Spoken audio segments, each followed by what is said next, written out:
We removed the code, so you should be able to stream it. Perfect. I think it's on. I see it. Yeah. Awesome. Awesome.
I'll be right back. Sounds good. Gabby, do you have the agenda so we can just see which order way we can kind of be intentional about the pieces we're studying? I do. Let me get that in the chat for you. Thanks so much.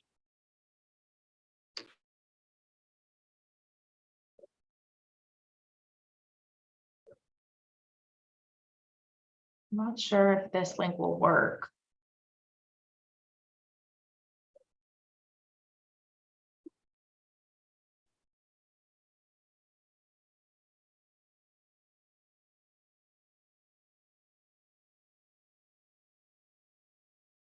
Let me know if you're able to access it. This is Katie. I could access it. Thank you, both Stephanie and Gabby. We would love this information a little further in advance next time, if that's possible, just so it gives us more time to study and prepare. Absolutely. I can make note of that. Okay, thank you.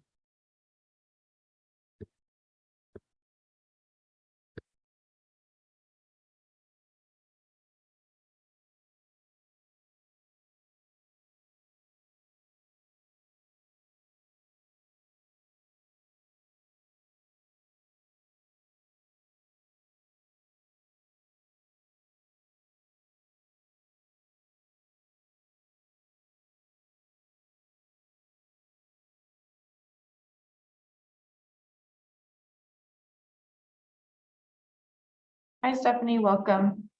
Hello, good evening, everyone. Hi, Dr. Farrell. Hi. Hi, nice to see you.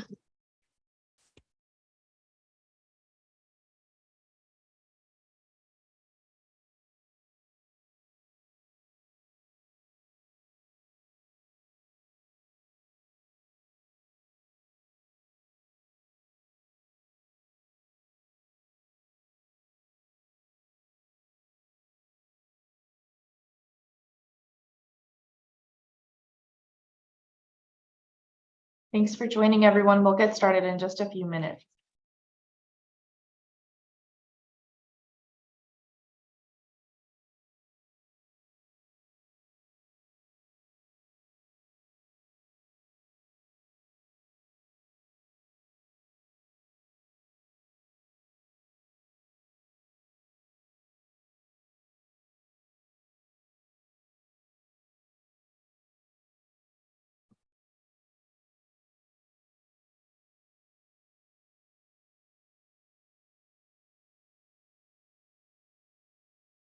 Hi, Everett. Welcome. Hi, Mary Elizabeth. Welcome.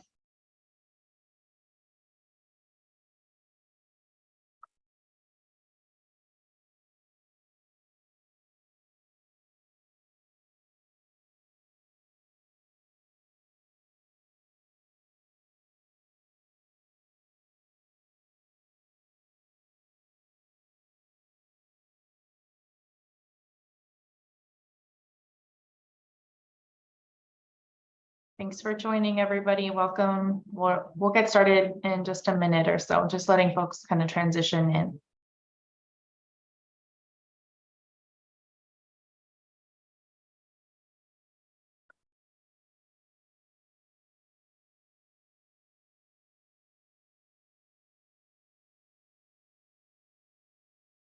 So we have sign language. Hi, Dr. Eugene. This is Gabby. Yeah, we always have ASL interpretation at these meetings. Thank you. Mhm.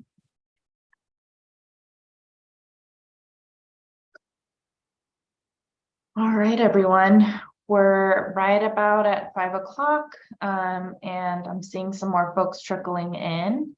So just want to welcome everybody, and I know that there's going to be folks coming in over the next couple of minutes, but I did just want to kick us off with a couple of housekeeping items and just welcoming you into this space.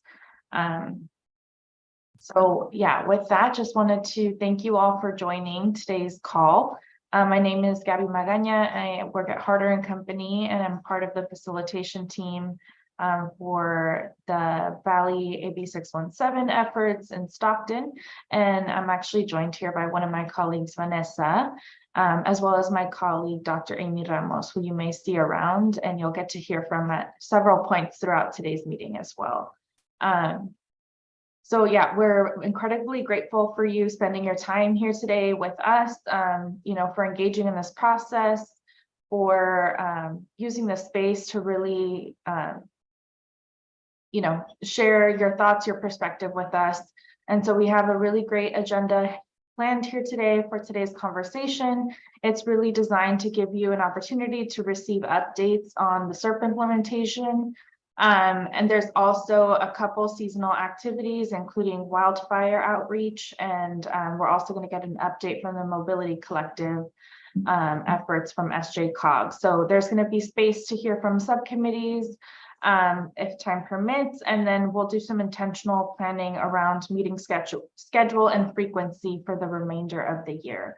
So there's a few items where we'll be soliciting your input, and we'll be seeking consensus from the CSC today, including around some of the SERP implementation updates, as well as around meeting frequency. So please stay tuned for that.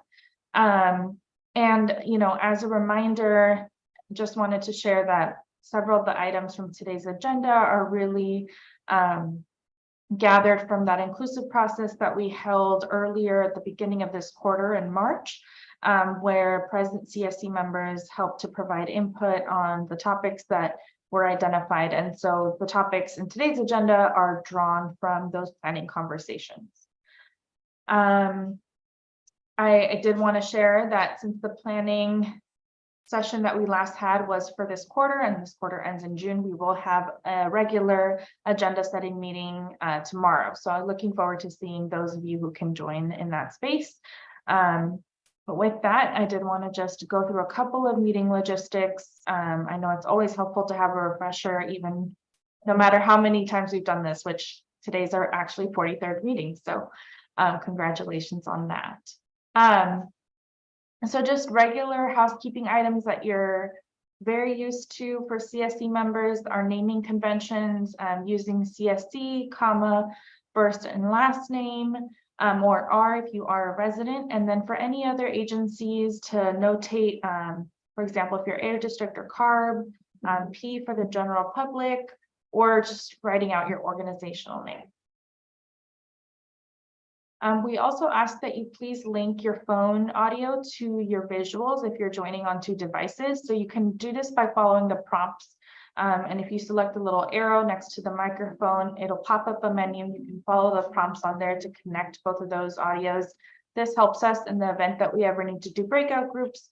It also helps us take attendance and know who was present. Sometimes it's hard to identify people through phone numbers, for example. So linking that is very helpful. And then once again, the naming convention. And again, this is really helpful for us to be able to keep a clear attendance record of folks who participated, especially for those of you who are participating in the residential stipend program. And some kind of virtual meeting etiquette for these meetings. We ask that you please stay on mute unless you're currently speaking. And if you're joining through the phone, you can use *6 to mute and unmute respectively. Similarly, we ask that you raise your hand if you wish to speak or say something, and you can also raise and lower by using *9. Residents in the stipend program should participate in 75% of the meeting to be able to qualify for the stipend. So that would be 90 minutes of today's 2-hour meeting. And then we ask that you please state your name before sharing a comment to allow for a smooth interpretation process of our conversation. This is a quick overview of some of the ground rules that the CSC established. And so I'll do a quick run through of these. They include, helping to achieve the meeting goals by staying and focusing on solutions and productive dialogue, letting everybody participate. So chiming in more or less, depending on if you tend to be more chatty or more silent. Being civil and respectful, so kind of understanding one another's differences in opinion and staying empathetic to those differences. Being on point and on time kind of relates to some of the earlier ground rules, but really making space for others to share. So trying to keep our comments as brief as possible to allow for others to participate. And then similar to the earlier ground rule, attacking the problem, not the person. So it is perfectly fine to disagree and challenge ideas or outcomes, but never really attack a person based on those differences, and really honoring everybody's humanity and dignity in this process. We also seek common ground. So building consensus and finding those shared values will help us achieve the better results. And that's always important, especially in days like today, where we are trying to make some of those group decisions. As I mentioned, the agenda here has been kind of pre-designed by the group back in March. And so that's what you'll see here today. We have regular welcome and an action items tracker overview. And then some of the places where we're looking consensus include around SERP implementation updates. So the Air District has prepared a presentation for you today. There's going to be a couple brief presentations from the Air District around wildfire outreach and education, and then from SJCOG around the Mobility Collective update. If time permits, we'll have standing updates, and then we'll do a little bit of wrap up the next steps, and then another item where we're looking for consensus includes around the CSC meeting schedule. And then, of course, there's room for public comment. And so that is everything on the agenda here today. I actually wanted to pass it off briefly to my colleague, Vanessa. As I mentioned, I'm joined here both by my colleague, Vanessa and Amy, but you haven't had a chance to meet Vanessa in this space. She is a co-facilitator for the Stockton community, and she's stepping in today to support our team. And so just wanted you to get a chance to hear from her at this time.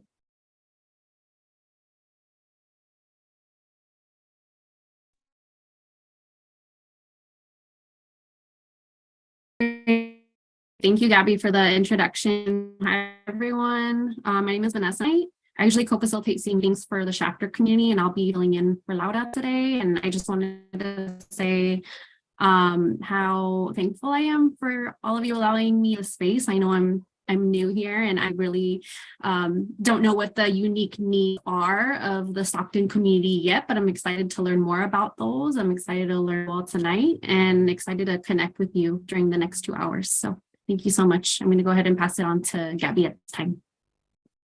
Thank you, Vanessa, for joining us, and we're glad to have you in this space today.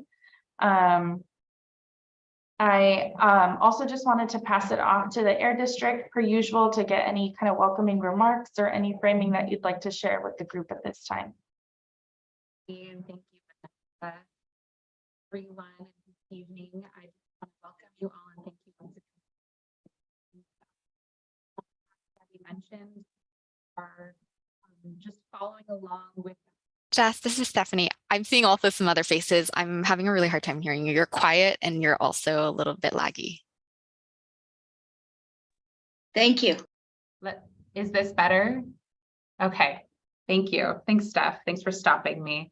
All right, I will start over. I feel like my video is still laggy, but can you hear me? Okay. Listening is more important than, you don't even need to see my face, but I just wanted to thank you all for being here, let you know that I just am so grateful for the strategic planning exercise that got us the agenda for the last few meetings.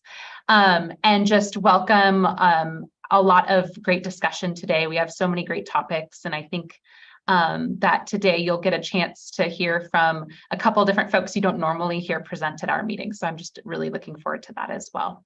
Thank you.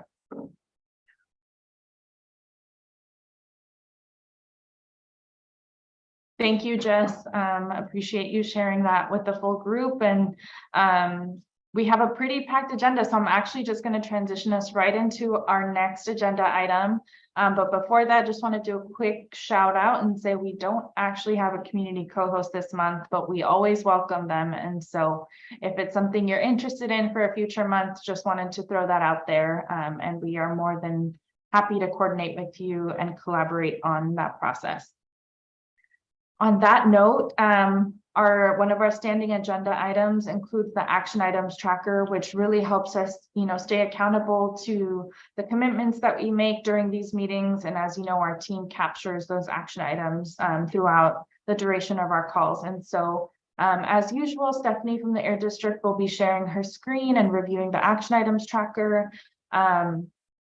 If you have any feedback or any questions, feel free to pause throughout and ask those either out loud or in the chat. And yeah, with that, I'm passing it off to Stephanie for those updates. Thanks, Gabby. Hi, happy June, everyone. This is Stephanie from the Valley Air District. And like Gabby said, this is just a routine check-in of the action items that came out of our previous meetings. So I'm going to go ahead and share my screen so we can follow along. Again, you can always find these on our main Stockton page in this corner, Stockton running action items. And we do have just a few items that are still pending from the last meeting that I'll go over. The first being, as I think many folks might remember, the last meeting, we did have an air monitoring update. And so there was just a piece of feedback to conduct some follow-up analysis regarding PM 2.5. And so that's something that we'll plan to incorporate at our next quarterly air monitoring update. Additionally, there was some interest in discussing the relationship between indoor and outdoor air quality. And so something that we'll plan to work with CARB on is to discuss at an upcoming agenda setting. And like Abby said, that's going to be tomorrow to see if the CSC is interested in bringing this topic to an upcoming meeting. There was also an ask out of the last meeting to present the CSC with a more detailed plan and information about the residential lawn and garden program. And that's something that we're going to do tonight in this next presentation. And finally, these last three items did come out of some updates we provided regarding some of our CERT measures. And that one of the commitments is we'll continue to work with CARB on the approval of our vehicle repair and replacement program. And then these last two are related to outreach regarding our tune and tune up. So again, that's our vehicle repair, and then Drive Clean, which is our vehicle replacement programs. And so we'll continue to conduct outreach for both of these programs to community members and partners as well, once these programs are approved. And with that, I'm happy to take any questions about the action items. I see Margot's hand is up. Yeah, hi. I wonder if we have any updates on the other pending items that are from April or March, or yeah, April. Yeah, so we do have, Margot, I just want to make sure, are you referring to these two outreach items just below it? Right. Yeah, so two of these, the Air District is it's regarding billboards about trash burning, and then opportunities to kind of send alerts regarding our app. And that's something we can follow up with our outreach team about and bring back at the next meeting. Thank you. Thanks, Margot. Any other questions at this time? I'm not seeing any in the chat, but I did want to make space to see if anybody else has comments. Happy to take anything else throughout the meeting as well, but otherwise I'll pass back to you, Gabby. All right, not seeing any more. Okay, this is Gabby. I'm transitioning us to our next agenda item, which is the CERP implementation updates. So we'll be discussing some implementation milestones and reviewing some of the short and long-term deadlines, soliciting feedback on measures, and gathering your input to further support the implementation of some of this work. So this portion of the agenda is really designed to offer you updates and also provide the space for discussion around upcoming timelines that we want to keep track of, especially ones that have a lot of time sensitivity tied to them. So you'll see here today that we're not providing updates on all of the measures, but that the Air District strategically selected the measures that you want to prioritize, just given what we know about timelines and where we are on progress. And part of the thinking around this is that it allows us to have enough time to dive deeply into any discussion or questions that you might have about these measures as well. The last time we had a conversation about SERP implementation was back in January. So this is kind of a routine part of our ongoing conversation. So excited to see what the Air District has provided for you all here today. So I'm actually going to hand it off to them and just kind of remind you all that there will be an opportunity to get your feedback very explicitly and gather consensus around, I believe it's a lawn and garden measure. So please look out for that. But yeah, with that, I just want to hand it over to the Air District and yeah, get started on this portion of the agenda. Thanks, Gabby. This is Stephanie. It's me again. You'll be hearing my voice a lot tonight.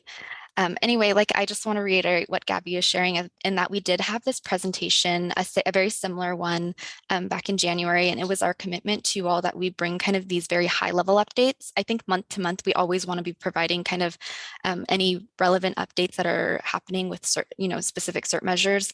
And this is our commitment to really take a step back and see how we're doing kind of high level with the overall CERP implementation for many of our measures. And so I'm going to go ahead and share my screen. And like I mentioned, this is going to be also just, CERP updates, but also discussing budget and implementation deadlines as well. And I just wanted to take a second to talk about really the goals overall of this presentation. The first being, we want to, of course, provide updates about our CERT measures, especially ones that we have really exciting milestones on, which we do have a few of those we want to share. And really the goal of that is to celebrate the accomplishments of the CSC, all of the hard work that we're putting into this process. And then also just provide transparency on kind of the overall progress and the opportunities and any upcoming challenges that we might have with these measures. The second goal we have is to clarify timelines, especially those funding deadlines that we have to spend these CERT funds. We do all, I think, understand that this money isn't, we want to be spending this money within a certain time frame. And so we're just going to check in on that process. And the goal of that, we just want to provide explicit expectations on these funding deadlines. And then also, like we'll be doing tonight, as Gabby mentioned, and as I mentioned earlier, discuss reallocation of funds when necessary. And finally, we also want to be looking ahead in the future. We want to clarify kind of the next steps of moving this funding into the community and getting it out to folks in our boundary. And so we'll continue to kind of work with this group and get your guidance on how we can make that happen. And so two recent milestones that we want to share with the group is, I believe all of you, and hopefully you all got this email, but on June 5th, so just a few days ago, we did open our residential air filtration program. And we opened a district-wide program, but we also have a Stockton-specific program as well within the boundary. And so again, as a reminder to folks, this is providing free air filtration units plus a replacement filter to those that reside within our boundary.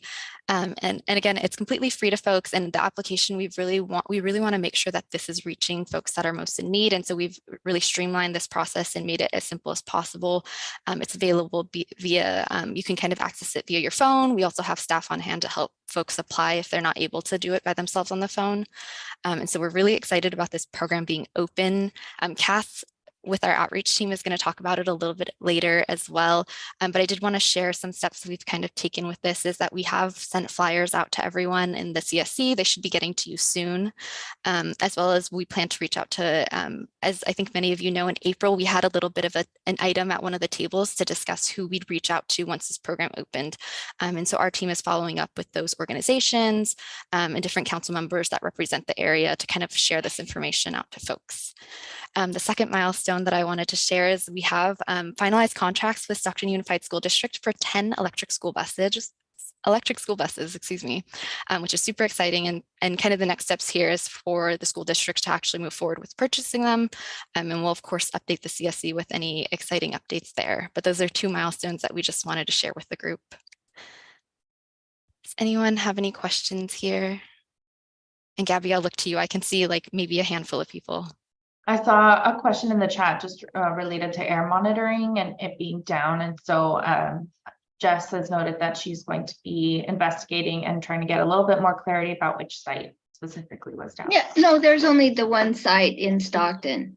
We have, you're talking, well, we have several, we have 6. No, I'm sites. You're talking about the the- official regulatory site. Yeah, so now that I see that that's the one you're talking about, that's CARB site. So let me see if Kyle or Brian, if you guys can talk with your team, and maybe before the end of the meeting, we can get an understanding of the CARB site being down. Thank you. And if I can, this is the sign language interpreter. We just wanted to do a quick check-in really quick. If there's anybody that is utilizing the services, if we should continue interpreting, or if you'd like us to stay off camera and wait until there is a need for our services. And then Stephanie, if we could just kindly ask you to just slow down a hint. I know you're a fast talker, I am too, but it'll help us keep up if we're gonna be on camera here interpreting. So is there anybody that'd like to give some advisement? I don't see that Doug is in attendance, but we're happy to do whatever you'd like.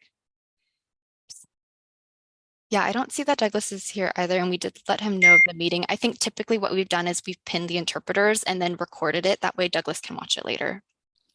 We will, no problem. We'll continue interpreting. We just wanted to do a quick logistics check-in. Thanks so much. Go ahead.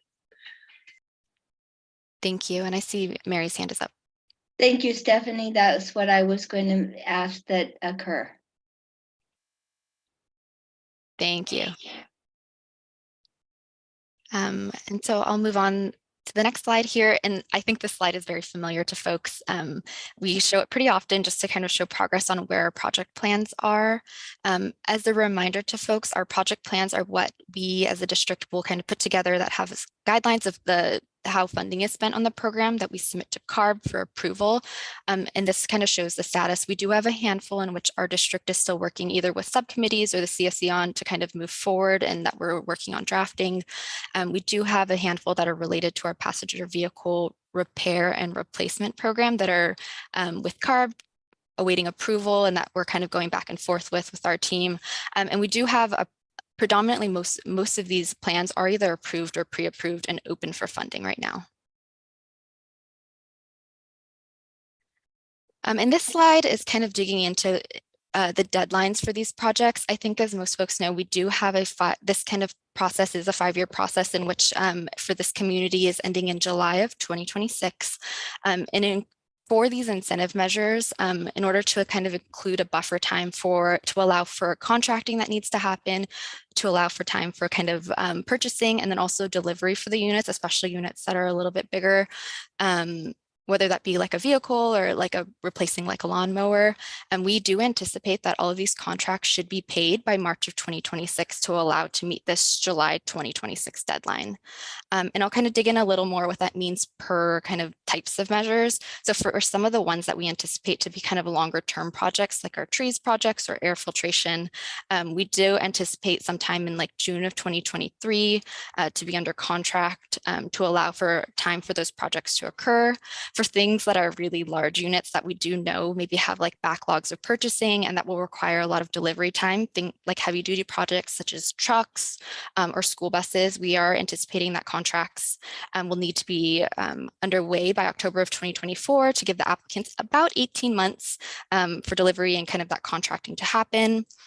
For things that we refer to as light duty projects. So that would be something like vehicle replacement. So like replacing a vehicle with a hybrid or electric model, kind of with those same constraints of thinking about that, you know, there are a backlog of cars available and thinking about kind of delivery time for these things. We anticipate these projects needing to be contracted by April of 2025, which gives folks about 12 months for delivery. And then for the community-based projects, ones that we think and hope, I think will be a little bit faster, things like replacing a fireplace with a cleaner unit or even residential or commercial lawn and garden. We are anticipating those contracts needing to happen by April of 2026, which gives folks about 3 to 7 months to kind of purchase, submit their claims to the district to kind of process and be reimbursed. I know that's a lot. Does anyone kind of have any questions about this? These deadlines in terms of kind of the types of projects? This is Gabby, just confirming there were no questions in the chat. Just a comment from Margot congratulating on the school buses contract. Yeah, we're super excited about that too. Thanks, Margot. And all that to be said, just generally, we do want to kind of give updates to the group about just generally that all of these measures are currently on track to meet those contracting and funding deadlines that I just mentioned. And also something that we've kind of committed to folks is if it's the case that, you know, there is a moment that we want to think about reallocation, that's a conversation we'll bring to the group. And so just as a reminder to folks, we had a meeting in June of 2022 in which the CSC supported no longer pursuing school air filtration because we did hear from the CBO at that time that they wouldn't be looking to use those funds. And as a reminder, that is $2.64 million that was removed from the measure that is still available to be spent in the community. $115,000 was reallocated to residential wood burning to increase the incentive amount available to folks to help kind of support, you know, units potentially getting more expensive and that process. And so right now we have about 2.5 million remaining for allocation as the CSC's needs rise. And so again, as we understand kind of demands and how these programs are working, we'll continue to work with you and just the subcommittees to reallocate funds. And last May, for folks that attended that meeting, we did start to discuss potentially reallocating funds for a residential lawn and garden measure. And at that time, folks had just asked us to bring more information of what that might look like and just details of that. And so this is kind of our time for bringing that back. And so in the next 2 slides, I'll kind of discuss what this might look like in terms of the actual funding amounts and how that might impact what needs to be reallocated in total. I do see Mary's hand. Thanks, Stephanie. All right, thank you. So I have to go back here to the presentation. So on the slide that you had for the project plans on the pre-approved, so you still keep the school air filter here, and I appreciate, Stephanie, you know, that you stated that we took away the money from that. Mm-hmm. And so since I don't think that there has been any other effort to give that money to some other school other than that public school that didn't need or have interest in it. I'm just wondering, you know, it's very confusing that it's included here in our project plans, you know, like it's still on the table when it's not on the table. Sorry, go ahead and finish, Mary Elizabeth, and I was just going to say I can help clarify, but I'd like you to, sorry. Okay, so I just would recommend, you know, for our clarity, so that everybody is aware of it, that money is now being spent on other things and that it's not going to ever go back to school air filtration. So, you know, no need to put all of the projects that the state has prepared that are not part of ours. That's, you know, because we can get confused when we see, you know, multiple messages that seem conflicting. Right. So Stephanie, can you go back to that slide that Mary Liz was referring I'm to? looking at it myself. So. Oh yeah. So I just want, so the whole committee knows what you're talking about. Yeah. So where it says school air filtration, just make sure we remove that so folks know that we're not even pursuing it, is what you're asking us to do. Yes, yes. Yeah, we're happy to do that. And sorry that we haven't done that. That's just, yeah, that's been our standing pre-approved list. And you're right, it does make it confusing. We've been trying to be clear. If you check our tracker and everything else has it lined out, and it's very clear that that's a decision that was made by the CSC, but you're right, this is one place we keep it and we should remove it. And then the other thing that I wanted to bring up here is, you know, drafting. There hasn't yet been a infrastructure meeting. And you know, I was reminded about this because I ride my bike, and, you know, there's lots of infrastructure besides a bike path that is missing in Stockton. And, you know, we haven't even had a meeting yet of interested people. And I know that Leonard had to express some interest. Matt had to express some interest, you know, even as a citizen. And so, you know, I just like to elevate that And then, you know, when you're drafting these, you know, how can you draft them when there hasn't even been a meeting? I don't know. I'm just confused on what you mean here, drafting. So if you could discuss that for a moment, thank you. Yeah, nope, I'm happy to as well. I think drafting, it's definitely, each of these are in various stages. So for example, to your point, the opposite has been true, and we've met several times about the EV mechanics training, and that is definitely much further along. And so it's just to indicate that we have started where that is like, these are the next ones to continue drafting. But we're happy to, maybe that's already something harder we can note as the next topic is talking about some of these, but primarily the number one being bike path, the bike path meeting, the bike path measure. No, I think all of these should be number one. You know, I know that the EV has been meeting, you know, the truck rerouting study kind of got put aside, and I'm not sure anything about this anti-idling. Right. So sorry, I meant number one in terms of we can, as you note, there might be like in-depth discussion needed to happen. So number one, in terms of like, we just haven't talked about it. I don't think really, to your point, in depth ever in a meeting, and just number one being like the topic, not that it's prioritized over getting done over the others. I just mean for discussion at the upcoming meeting.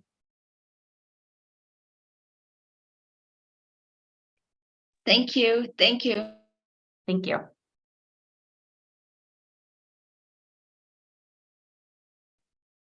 Thanks, Jess, and thanks, Mary.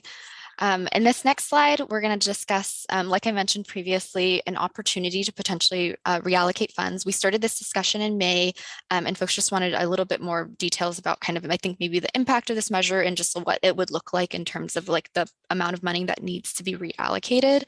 So as a reminder to folks, this is a measure to replace gas-powered lawnmowers in the community with electrical equipment at no cost to AB617 boundary residents. So that's up to $500 per household. Currently, right now, we have in the SERP 20,000 allocated for about 50 mowers.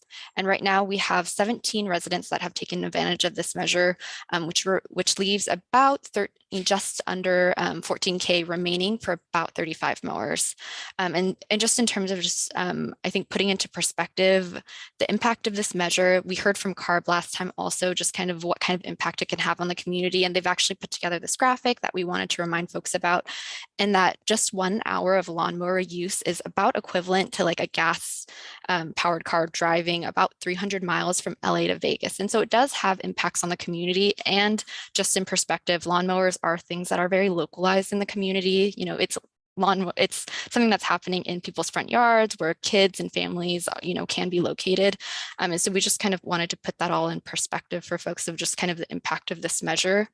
And with that, in this next slide here, and I guess also something that we also watched last time, I just wanted to bring back, I think folks saw that we have had this measure in several other communities, and given the amount of funding and the amount of units we've had, we've been able to do some really awesome outreach events in the community in which we've kind of had these pop-up events where folks can just drive up and we'll actually take their old mowers and replace it with new mowers at no cost to the resident, and kind of at we think very high convenience to residents, where they can just kind of drive, pick it up, and they'll have it in their home, you know, available to use with them.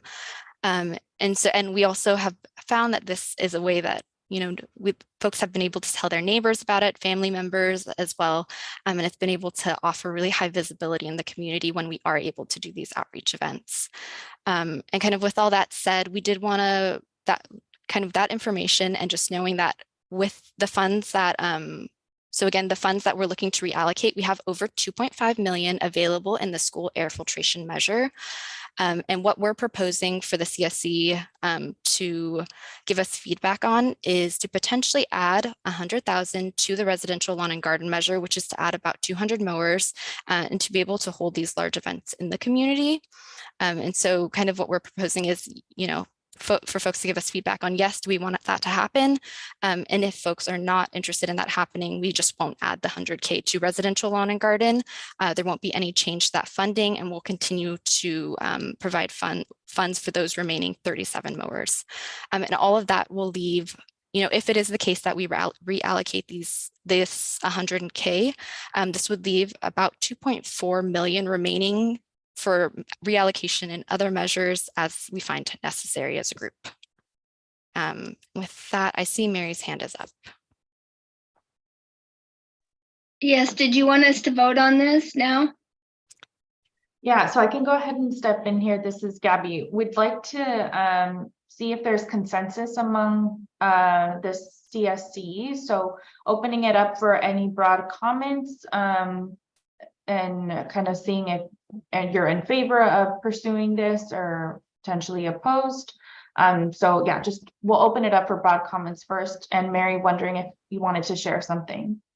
Yes, thank you. So I think, you know, for something like this, it would be very nice to have a poll that people can just vote on. You know, one thing that kind of bothers me, you know, if somebody is shy and they don't want to speak up, then, or, you know, don't feel comfortable speaking up if they are in opposition to something that many people are, that is a way for that individual to at least have a voice, even if it's just a vote, you know, rather than just opening it up for seeing if there's a consensus and if anybody has a problem with it.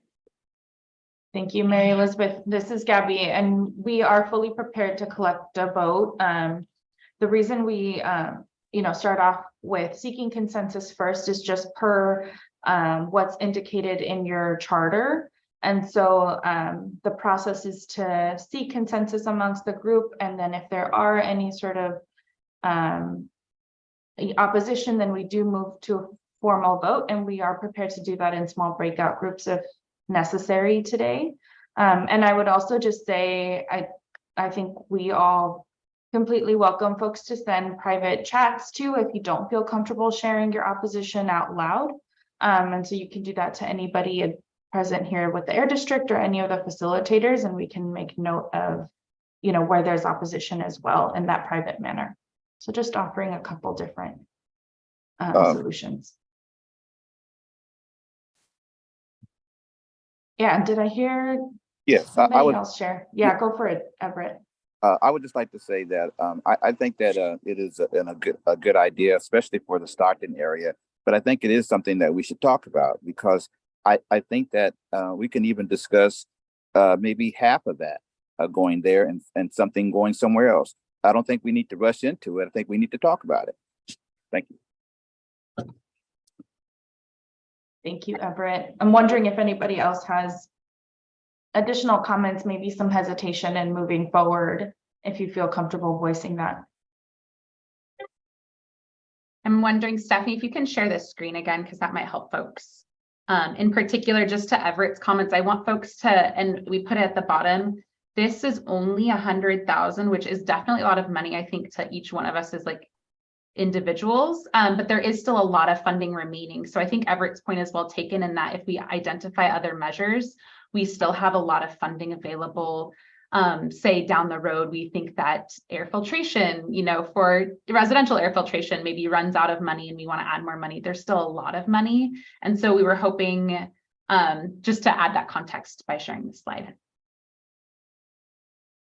Thank you, Jess. And I see Cynthia, if you'd like to share, and then we can also pass it to Mary Elizabeth afterward.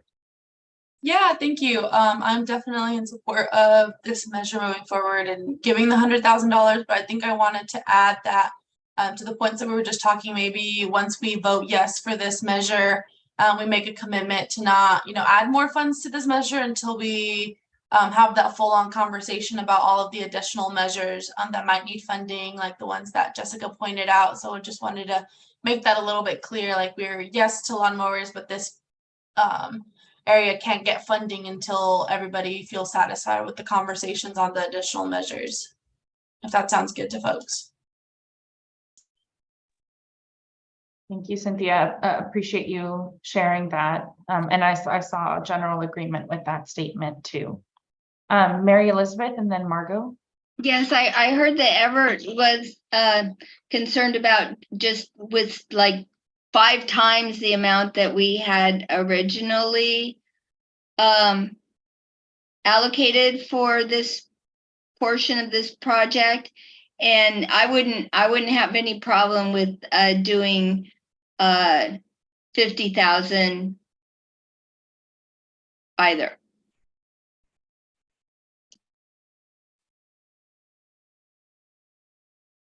Thanks, Mary Elizabeth, for that comment. I'm gonna hand it off to Margot and then Jennifer.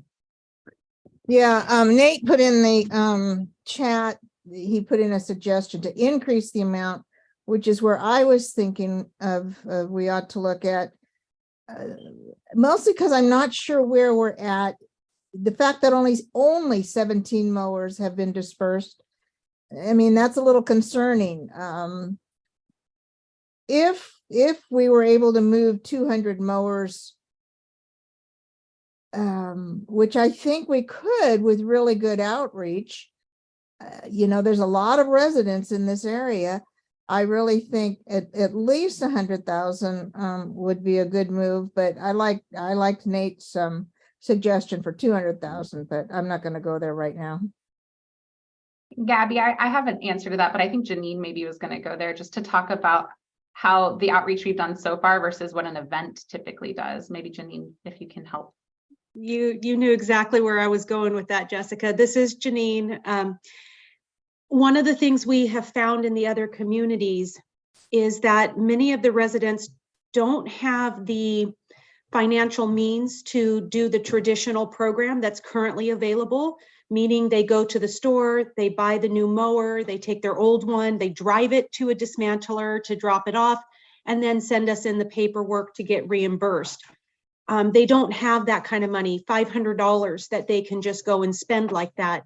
The event allows them to participate without having to come up with the money out of pocket. And that's a huge game changer. So I'm very curious to see if we do agree on moving money over and hold an in-person event, what the participation will look like. I see it's very low right now, but I have a very strong suspicion that it's because of that challenge of being able to come up with the money first, as opposed to being able to hold those in-person events and eliminate that financial struggle that some folks may be facing. This is Gabby. Thank you, Janine, for that additional context. I did want to also pass it off to Jennifer to share some comments at this time as well. Yeah, I was going to ask if there's only 37 mowers for Stockton right now. That's all that remains. Yes, Jennifer. Okay, and how many were given out at the other places, at the other in-person locations? Every event we did was anywhere from like 150 to 200. Okay, I think with the outreach we can get more people interested in this. Yeah, because I agree with the financial thing, that people can't do that, the rebate thing. That's all. Thank you. Thank you, Jennifer. Just kind of taking stock of the different comments. I think there's some hesitation, either some folks wanting to add more, some folks wanting to do less, or not at all. So I think my recommendation is that we do move to collect a formal vote at this time. And just a reminder to folks that the vote would be whether, if we can go back to the slide just to share the statement, but if you were to vote yes, it would mean that yes, you want $100,000 to go to residential lawn and garden. So that's what a yes would mean. A no could mean no because I want more, or because I want less, or I don't want it at all, right? But you would be voting on that exact amount of 100,000 moving to residential lawn and garden. And so we'll move into small breakout groups and collect that. And we ask that you please just give us a yes or a no. And if there's more comments you want to share with the broader group, we can collect those in the broader space. So this is Marco. I don't understand how the small groups are we're going to vote in there. Can you kind of talk about that a little bit? Yeah, that's a great question, Margot. So there will be a facilitator, either someone from Harder & Company or from the Air District, and they will read your name and you just let them know if your vote is yes to move to add 100,000 to residential lawn and garden, or no. And you don't have to say why, just yes or no, and we'll write that down and we'll be tallying that up behind the scenes. And I'd just like to say one more thing. I apologize. Even when we move this 100,000, say it's gonna be 100,000 to the lawn and garden, there's still 2.4 million remaining. So there is money to work with beyond this. That's all.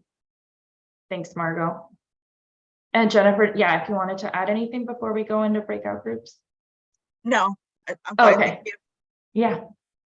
All right, so my colleague Amy will be open.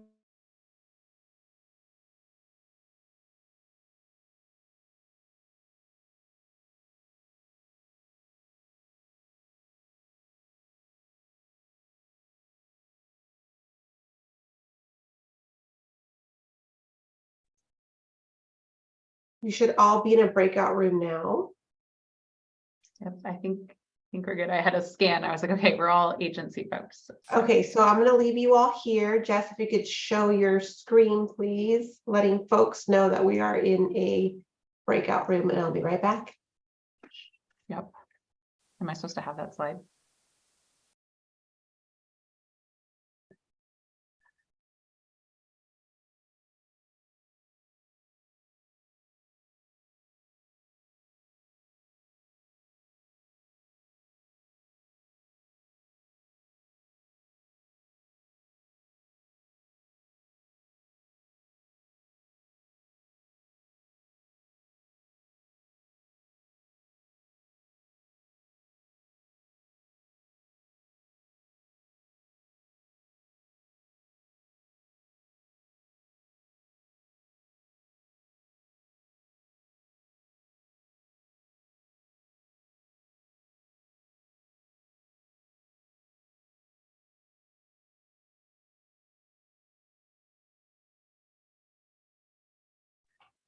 Jessica, do you have a date scheduled for when you're taking time off? Like, or not? You're gonna work till you can't. Good question. That might be my end of the meeting update. Okay, sorry. Don't want to jump Yeah, ahead. don't spoil all the fun. Yeah, this will be my last Stockton meeting actually. Oh wow. I know. Well, not forever, but you know. Right. The next, yeah. The next phase of my life.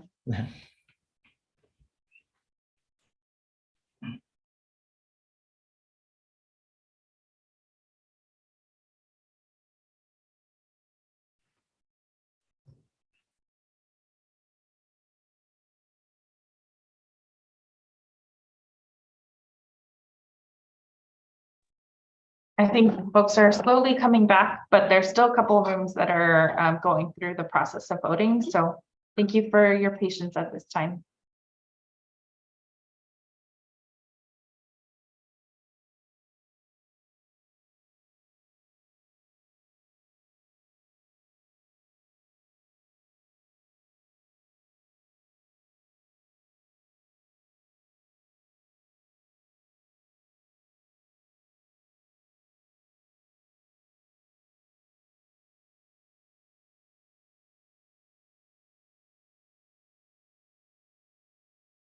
Welcome back. I think we have another group that just came back. We're still waiting on some more folks, so just an FYI.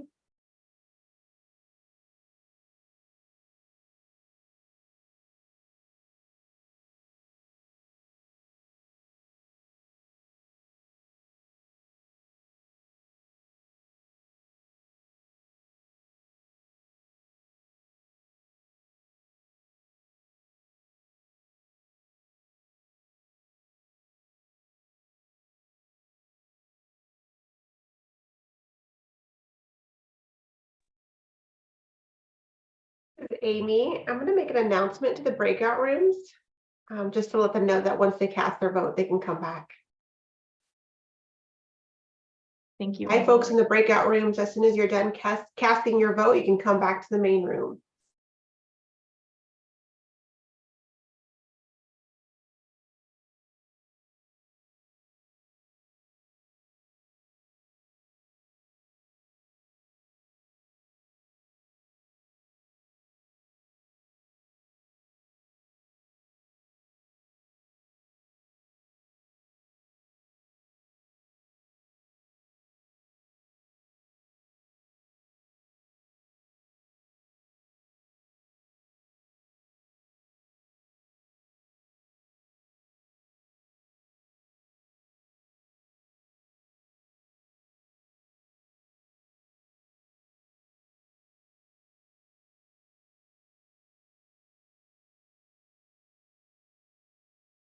stopped sharing my screen. I see a few more people have joined.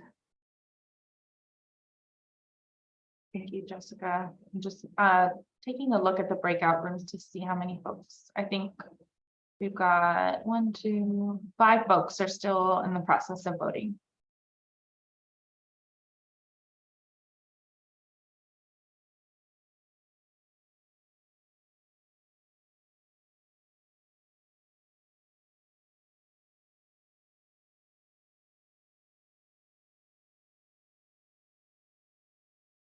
And I actually am just taking a look at the sheet, and I think they've completed their voting. Yeah, I just based went on ahead the and closed their attendance. room, Gabby, to make sure Mhm. maybe they are not able to click on the leave button. That sounds good. Thank you.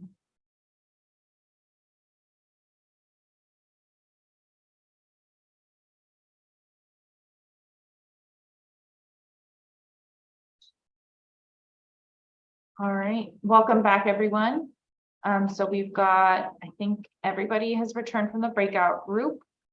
So at this point, our team will be tallying up those votes behind the scenes, and we'll let you know before the end of today's meeting, the total yeses and nos, to let you know where the decision stands on this measure.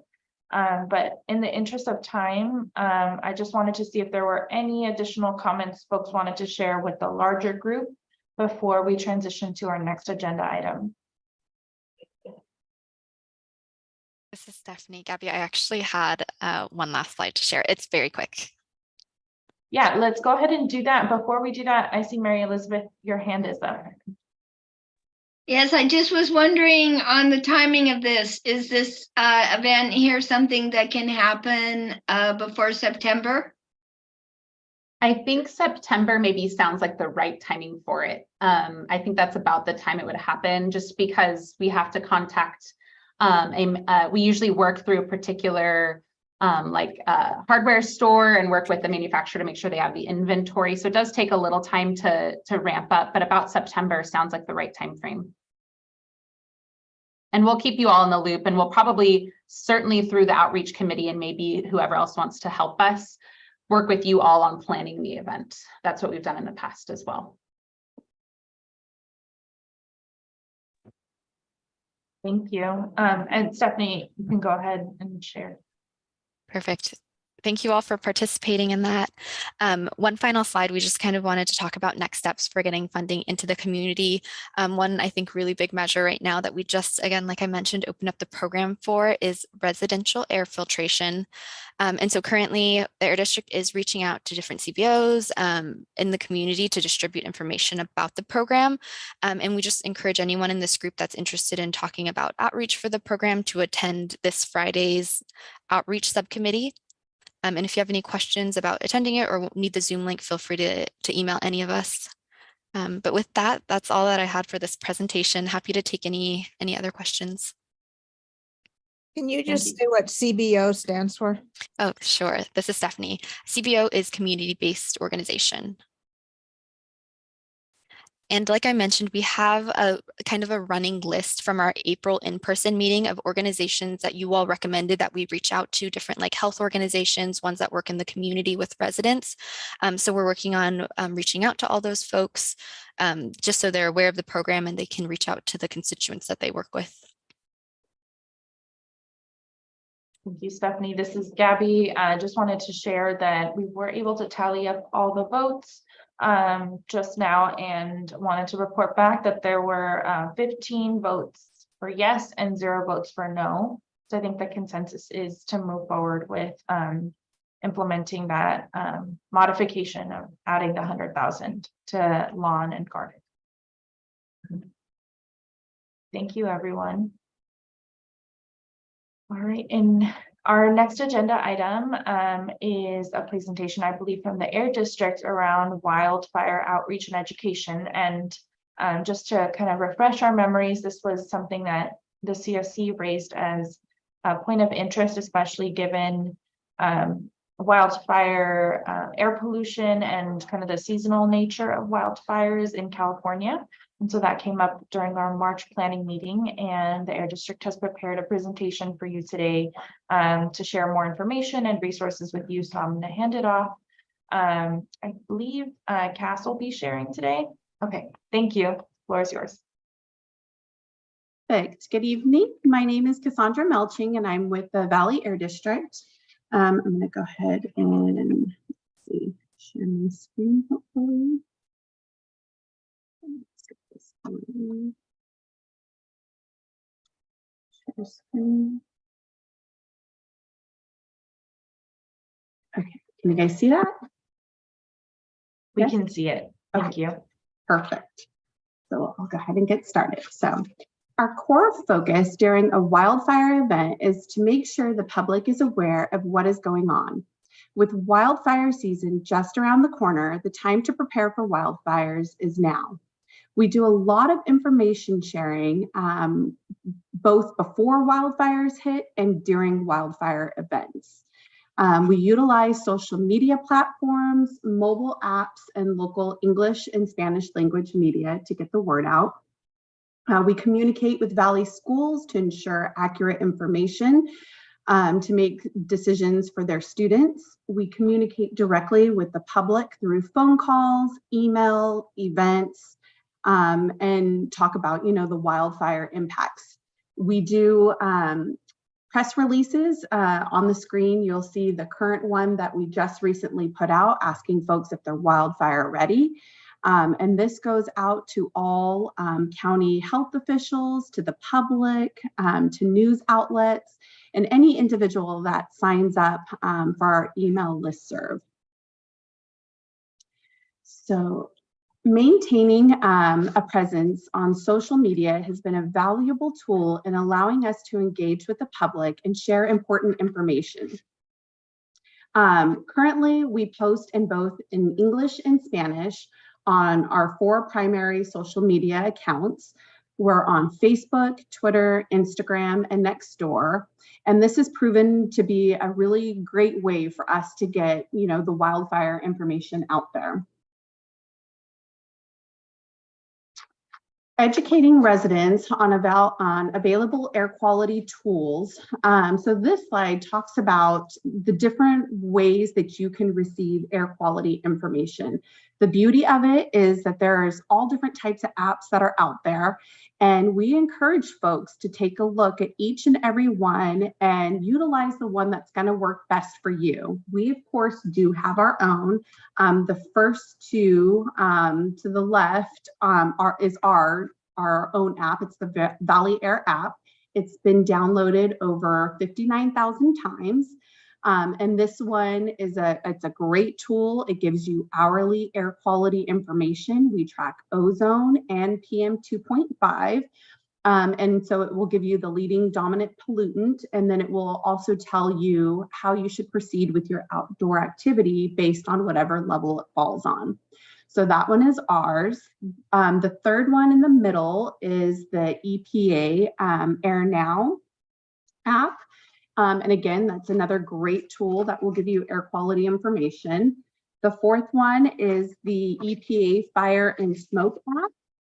And this one will show you, the neat thing about this one is it utilizes regulatory air monitors, temporary monitors, and purple air monitors. So it kind of uses all of them and gives you a great look and a sense of what's occurring with our air quality. And then the last one is the Purple Air app. And so any, person that gets a Purple Air and that signs up, you can see what's happening. So again, we tell folks it's important to educate yourself, become familiar with all these tools, and pick the one that's going to be best for you. Another resource that we promote is the district's wildfire prevention and response webpage. This is on our Valley webpage. And this is a great tool. This is a spot where you can go to see if there are any current wildfires occurring. Currently, at this moment, it states that there are no wildfires impacting the Valley air quality, but if there were, they would be listed on this page, and then you could click on it, and be able to see, you know, how big is the fire and what's going on with that fire. So it's just a great way to stay in the know. It also has other resources. There's a DIY, a step-by-step DIY air purifier. It teaches you how to create one for your home, as well as links to air quality information, Cal OSHA worker safety information. It's just a great all-around resource. And again, we always promote that if you can smell smoke and see ash, then that is an indication that you are being affected by poor air quality and you should protect your health.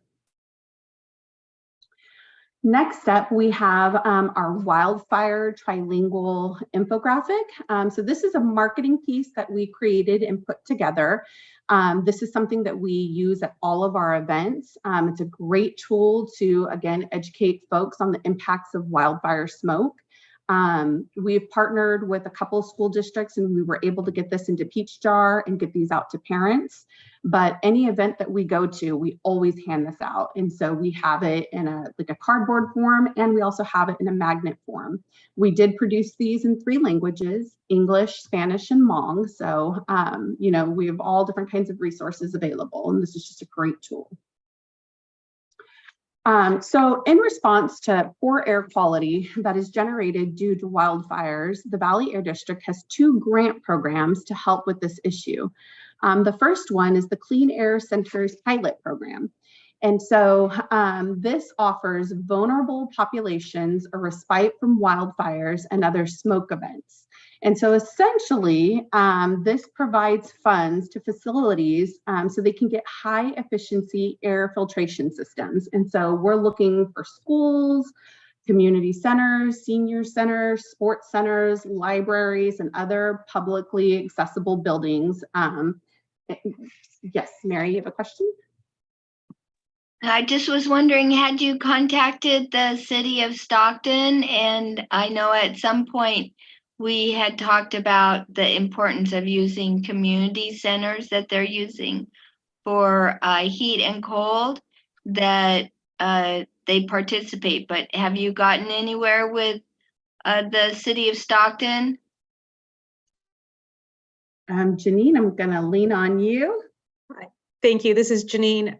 I'm going to look that up and I will have some information for you in just a second. So Cass, when I have that info, I'll put my hand up so you know. Perfect, no problem. So I'll keep moving on and we will answer that question. But yes, like you mentioned, Mary, we would like to, you know, this would be great to partner with the cooling center places that offer that availability. And so we do have this program available. And so while she's looking at that, if there are any other places that you think, you know, this would also be a good fit and would be interested in doing this, let us know, let the Air District know, and we would be glad to pursue that. So the next grant program that we offer, which Steph talked a little bit about, is the Clean Air Rooms program. And this just launched on Monday. And so we're super excited about this. You know, folks will get a HEPA air filtration device, which can reduce particulate matter in well-sealed indoor environments by more than 90%. And so folks that reside in disadvantaged and low-income communities will receive a free unit. And it's really, really, really easy to sign up. This program is for first-time applicants. So we did do a pilot program not too long ago where we had limited funding and we were just kind of testing the waters to see how that would go. So if folks signed up and did receive a unit during that pilot program, unfortunately, they would not qualify this go around. But we do have lots of funding available in all the communities. And so it's super easy to apply.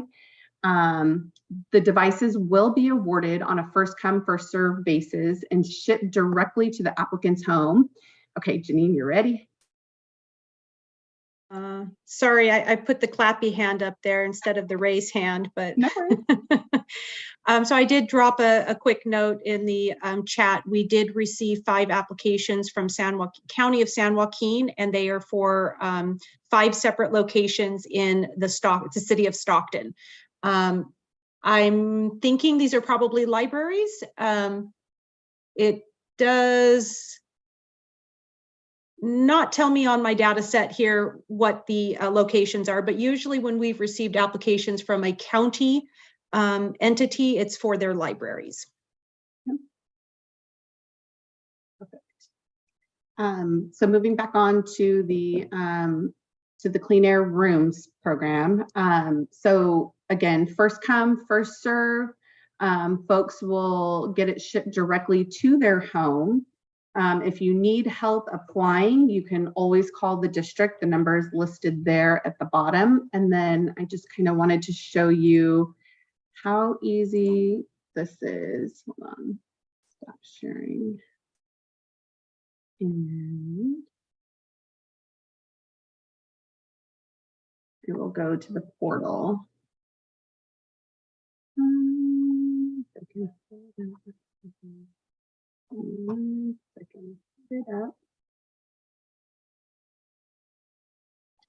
and then share my screen. Okay, so when you go to the portal, this is what it looks like. And you'll be able to check, because like I said, you have to be in a low income disadvantaged community, and folks are like, how do we know if we qualify? We try to make it as easy as possible. We do offer English or Spanish. And so right away, you'll just enter your address. So we'll go 1990 East Gettysburg Avenue. And then it fills everything out. Check eligibility. And this tells me that this address does qualify. So now I can apply. And once you click apply, you only have 30 minutes to fill out the application. So the minute you get this going, you're going to want to make sure you finish it out. But it's super, super simple. Not a lot of things in there. You do have to provide proof of eligibility by showing either a utility bill, a phone bill, anything that ties you to that address. And you just upload that, and then that's it. So it's really simple. But again, if you know you're having troubles getting online or you don't have access to a computer, please don't let that be a hindrance. Give us a call, and the grants team and outreach team would be more than happy to assist and get the application rolling for you. And with that, I'd be happy to take any questions. Thank you. This is Gabby. I'm just taking a look. I think there's just a couple comments in the chat clarifying where those applications were coming from, just between Mary Elizabeth and Jessica and Janine. So for folks interested in seeing that detail, to go to the chat. But I'm not seeing any additional questions on there. So wondering if anybody has comments or anything they'd like to share at this point. Yeah, Jess, I see your hand's raised. I'll just share, just so that you all know, I think we've shared this in various spaces. This is one application portal that we on the back end, we know that there is $1 million just for the Stockton community alone. But if you know someone who lives elsewhere, or you have relatives or friends or family that live in other parts of the Valley that might be in a disadvantaged or low income community, please encourage them to apply, because we separately have $1 million across the Valley that they may be eligible for. And to Cass's point, it's still first come, first served for them. It's separate from your program. It doesn't take away from the $1 million for your community. But definitely feel free to, if you're getting those flyers or you're doing some outreach or you're talking to your friends or family, yes, there is one specific to the boundary, but there's also a community Valley-wide one. And they will be able to input their address and know immediately if funds are still available or if they qualify. So there's definitely like never a harm in putting their address in and seeing if they qualify. It is completely free for them. For those of you that participated last time, it's exactly in the sense that we send it directly to folks, it's exactly that same process. And then like Stephanie said, later down the line, as we see the 617 funding move through, we'll talk more about how to do in-person outreach events at our outreach meeting on Friday. Thank you, Jess. I see, Janine, that your hand is raised. Yes, thank you. This is Janine with the Air District. Just to kind of add to what Jessica just mentioned, in San Joaquin County in general, there is still considerable funding available. So definitely spread that word, pass the word around. There is been fairly low participation in the county as a whole right now. Likewise, in the Stockton AB617 community, there is still a majority of the funding available. So we definitely don't want people waiting too long, because you never know when a big spike of interest will occur, but definitely help spread the word, because I know there's a lot of folks that could benefit from this. And it is a very easy, simple process. The portal is very simple and easy, but as I think maybe Stephanie had mentioned in her presentation, we do have a bunch of staff available to help take information over the phone. If somebody does not have computer access, doesn't feel comfortable entering their information via a mobile site, we can assist them. We can assist them in multiple languages. So whichever, situation might be causing them to not apply, we hopefully have a solution for them. Thank you, Janine. Appreciate you sharing that. Any other comments at this time around wildfire outreach and education, either the presentation or any of the programs that Cass walked us through? I have a comment that I want to talk about, and I don't know if this is the right time, but with some of it's concerning some of the things that we've been talking about, like the certs and different things. And I'm new, and I know we have a few other new people here, and I'm trying. You're trying to walk yourself through some of this stuff, but you just don't have all the information. And so, but to me, that and because we talk about getting the information out, and where do we go to get the information out? To me, as a resident, and that we should be one of the first persons that should be walked through some of the things, some of these certs, because people come to us and we talk to people about these things that are going on, and the first thing they ask us, do you have it? No, you don't have it. Then how can we share those things with them if we don't even have the information or the things that we're talking about? So and I just hear that there are the people. I know that there's people that they help me through the work through, but these things should be done, because then you have a percentage of the people have information. They can pass that information on to the people that they can give. We have different committees and different groups that we're in and different things like that. And that way the information gets out there more, but it should be given to the people who need it. And that's mostly those new people that don't know all the stuff that we're talking about, but are trying to learn. Okay, I'm through. Thank you, Everett. That's such a good point. I will let you know, you were all, we intentionally did not do any big press release. You were all the first to know the second, right when the portal opened is when we sent the email to you all, and we started to do specific outreach. And to Stephanie's point, we've sent you all, it just probably hasn't arrived yet, hard copy materials for you all to help pass out. But Everett, we can definitely continue to do a better job of maybe calling folks, so that if you aren't checking your email every day, we sent a couple emails, like an email last week to kind of prep you all with the flyer, and then an email on Monday when it was released. But I totally understand if that was we can do more and do enough. And I think to your point, you especially the newer committee members. But we definitely wanted to make sure the CSC was the first to know, and especially the residents and the community members who work directly with underserved communities. That was part of our big intentional outreach, was to ask you all first, hey, you all need to be the first to know, the first in the program, the first to tell your neighbors before any other bigger event happens, so that it wasn't, to your point, someone else telling you about it. Right. I just want to say that I really appreciate what's being done. Don't get me wrong. I appreciate what's being done, what we're doing, but I think we can better it. And I just like to say that what we're doing is really, really good, and it's good for the neighborhood, and it's good for everyone. And some of the things that we're talking about, when you look at these flyers, and then it says, you have to pay this amount of money, and as somebody discussed earlier, for upfront for a particular lawnmower or for a particular heating heater change exchange or whatever the situation is. And that's something that a lot of our people don't have either. So if we can work ourselves through some of these things that we know that is a problem, then I think that we can better help everyone else when the time comes to facilitate and get through these things and not waste money.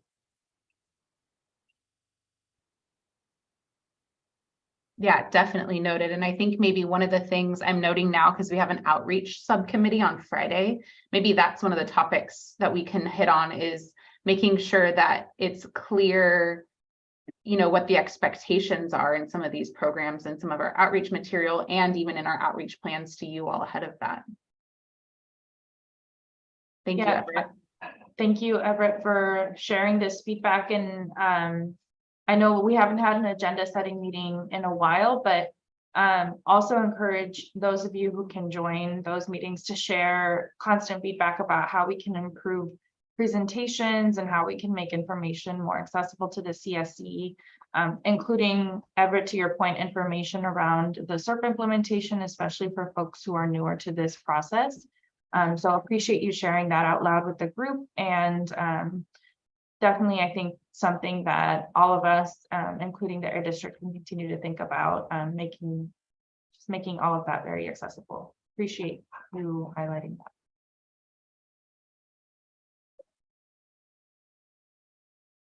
Are there any additional comments, either to what Everett just shared with the group or around our wildfire programs? Yeah, Dr.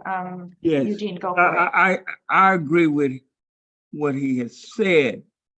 A lot of this information, we can read the email, but I think some of the way it is being sent, seemed like it is for a particular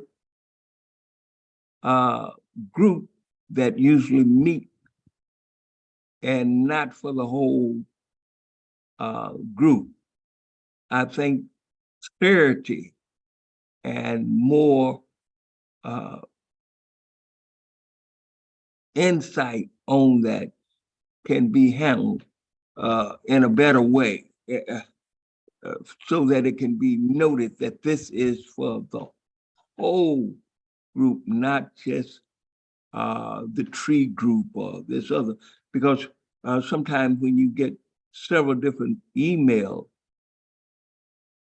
like that, it can be a challenge to digest. Thank you.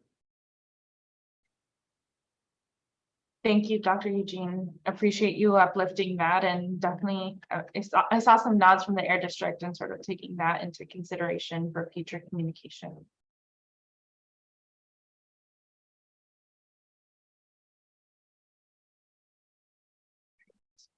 Well, please keep any feedback or suggestions.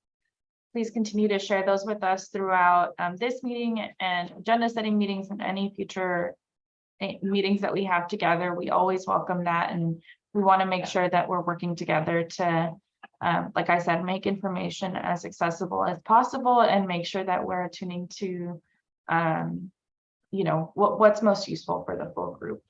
Yeah, Margot, I see that your hand is raised as well.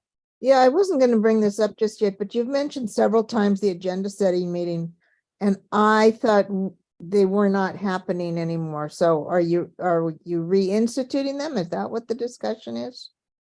I just wanted to clarify. So they were on pause for the last quarter because we had a planning session during one of our CSC meetings.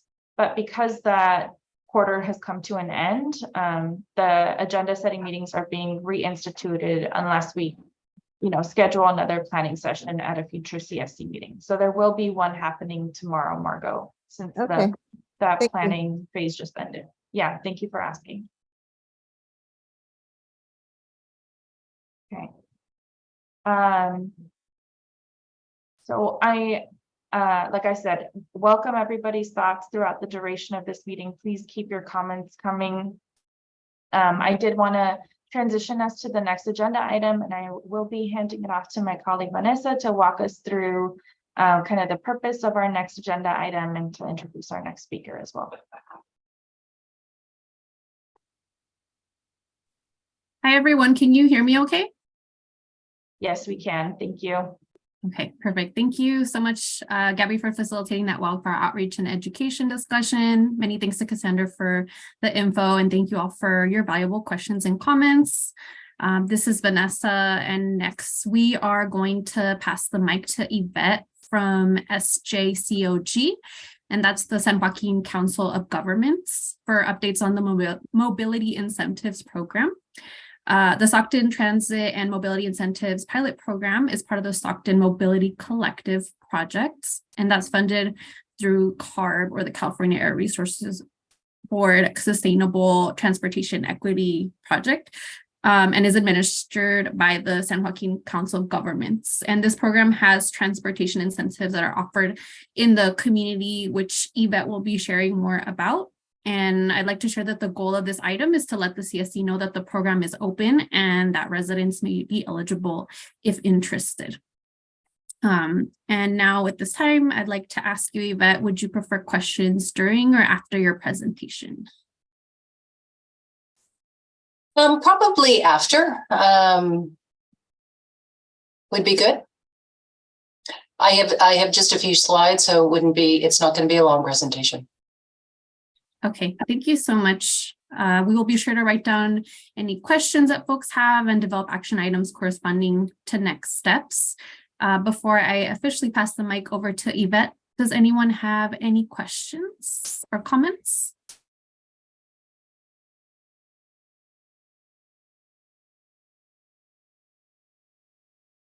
Not seeing any hands raised and not seeing anything in the chat so far.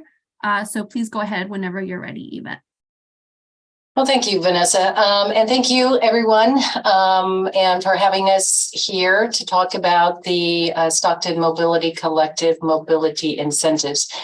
So as Vanessa mentioned, if you're not familiar with what we call SMC, the Stockton Mobility Collective is a program that was launched with a CARB grant of $7.4 million to implement new mobility options, as well as enhance Vamos mobility app to help encourage the use of those transit mobility options. What I'm going to talk about is, as part of the STEP project that enhanced Vamos mobility app, introduced a car share and also a bike share program. The mobility incentives is a project that will offer mobility incentives to help people offset some of those costs. So I'm going to share my screen and share a few slides.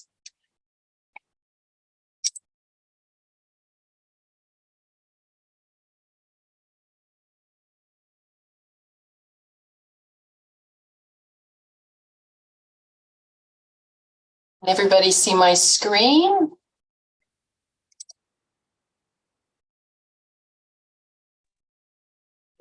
Yes. Okay. It looks like it's your notes screen though. I'm dealing with two monitors, and the proper screen is on my other monitor.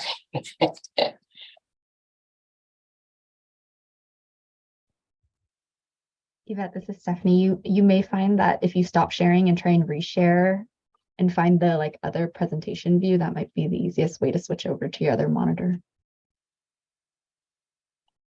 How's that? Oops. I think it's good. Oh, yeah, try it again. Oh, I think that switch worked though. When you switched, it looked like it worked. This one? Okay. Except I'm at the end here. Oops. Sorry about this, folks.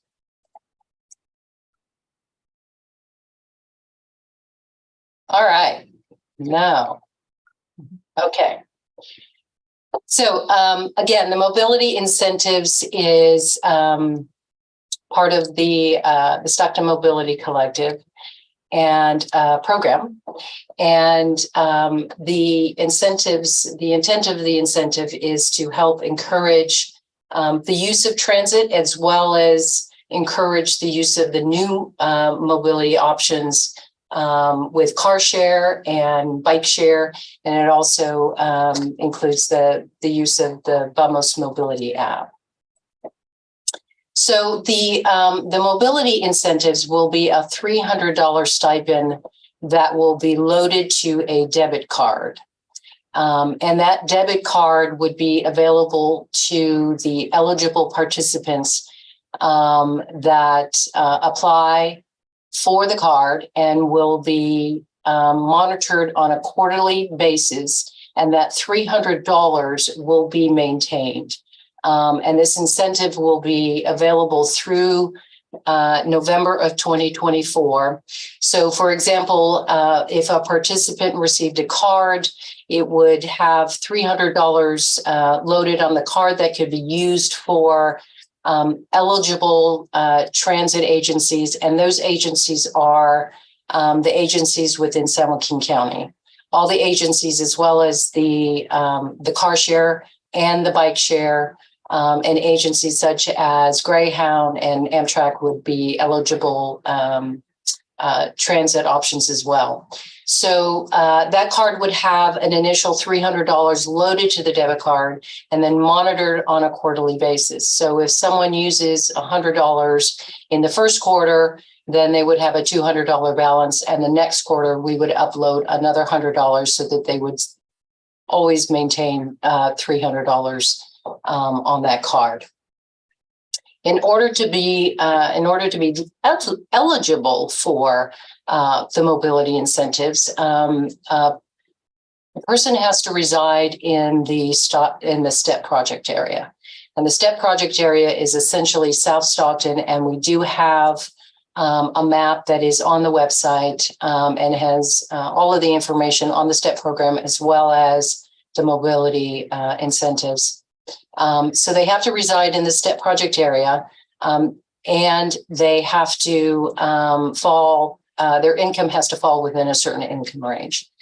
Because this program is a program for the disadvantaged communities and low-income communities, those are the requirements and qualifications for the mobility incentives. There is on the website guidelines for the mobility incentives, as well as the application available to residents that qualify. As far as recruitment, we are just essentially starting the recruitment and outreach to get the word out that the debit card is available. So we will be working with the car share has been in beta testing. And so we have a lot of folks that have been beta testing the car share project. And so some of those folks are maybe eligible for the card. CBO, which are the community-based organizations, we'll be working with directly to get information to residents. There are community events that our community engagement team is working on, and we will be distributing cards and accepting applications through those events. And then through the website and through our customer service staff, we will be accepting applications directly. So folks can call us, and they can download application and guidelines through the website, and we can walk them through that by phone as well.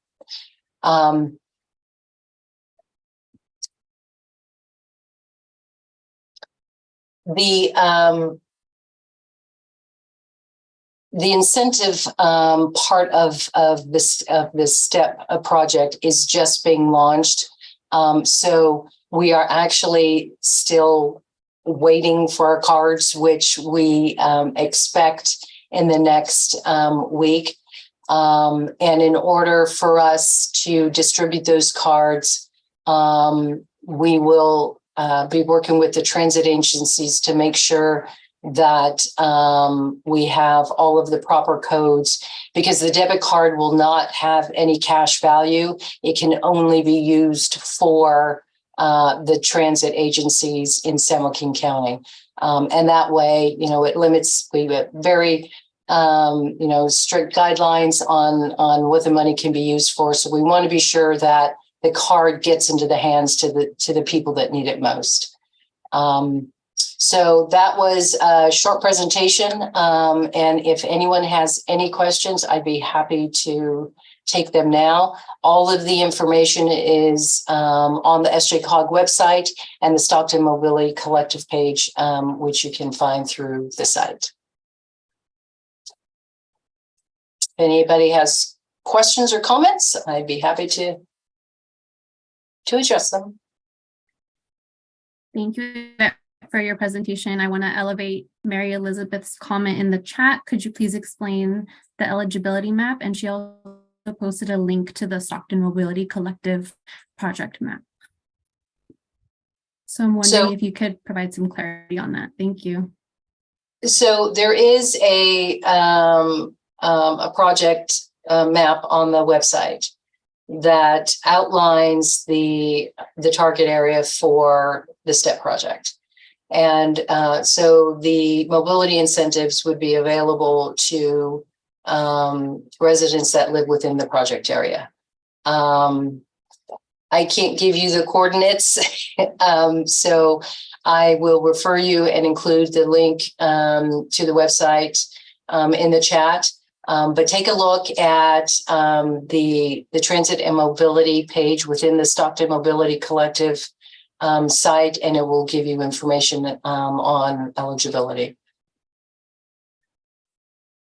as well as the income ranges. Thank you, Yvette. And I see that Christine has posted a link to that Stockton Mobility Collective page. Thank you for that. Great, thank you. Mary Elizabeth, do you have any follow-up questions? Yeah. I checked that map out and it says that the eligibility is north and south, and I couldn't see like a clear like boundary. And then on the interactive map, that was very confusing because you just move it a little bit and you're like in some other county, which I know that's the GIS way of doing things, which is why I went for the static map to try to figure out that boundary. And then I did have another question.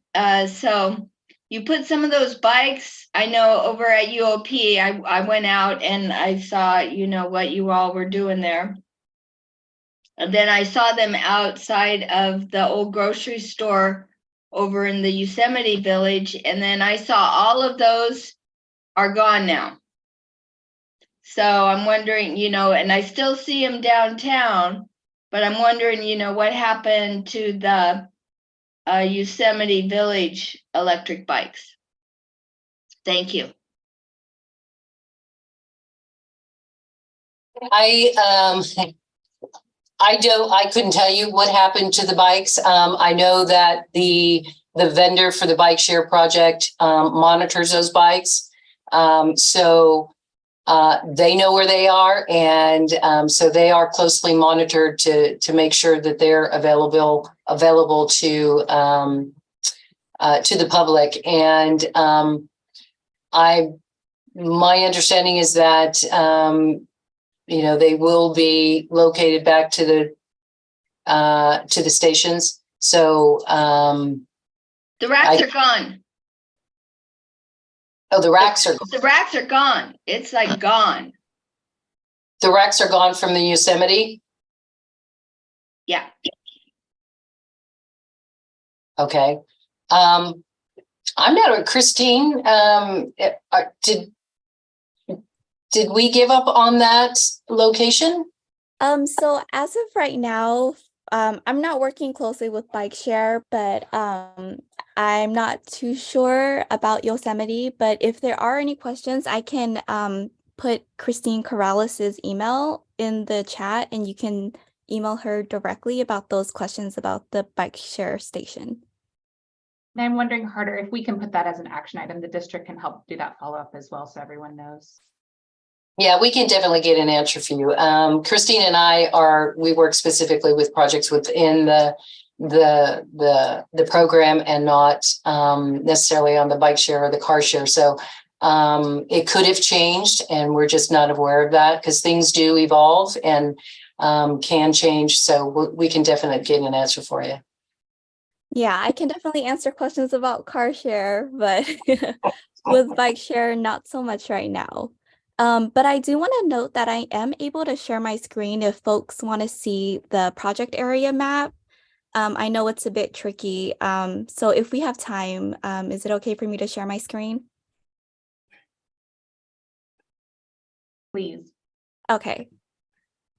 All right, so here's that project area map, and if I zoom in a little, you can see the cutoff is at Hammer Lane right there, and it goes down to where French Camp is, so it is narrow a little bit, but just so you have an idea of what the project area map looks like.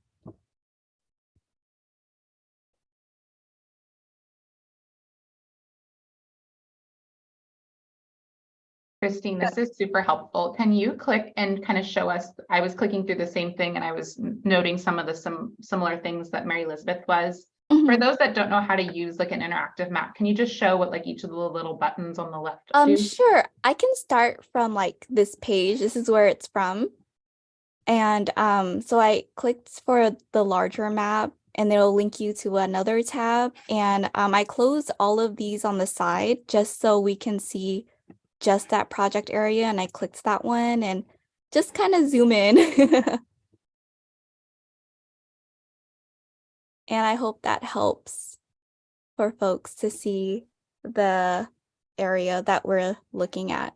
You know, one thing I noticed, I know Margot has a question, so maybe this is the same thing. When my browser opened it up, I didn't have that left navigation pane. I had to click on that little emblem up in your top left to get it to pop out. So I don't know if other people are using Chrome, but maybe that's, yeah, my default, I didn't have that left navigation. So that might've been some of the confusion too. So I couldn't select the areas. Okay. I had to click a button in the upper left that looks like a screen with an arrow pointed left, and then it opened it up. Thanks for noting that.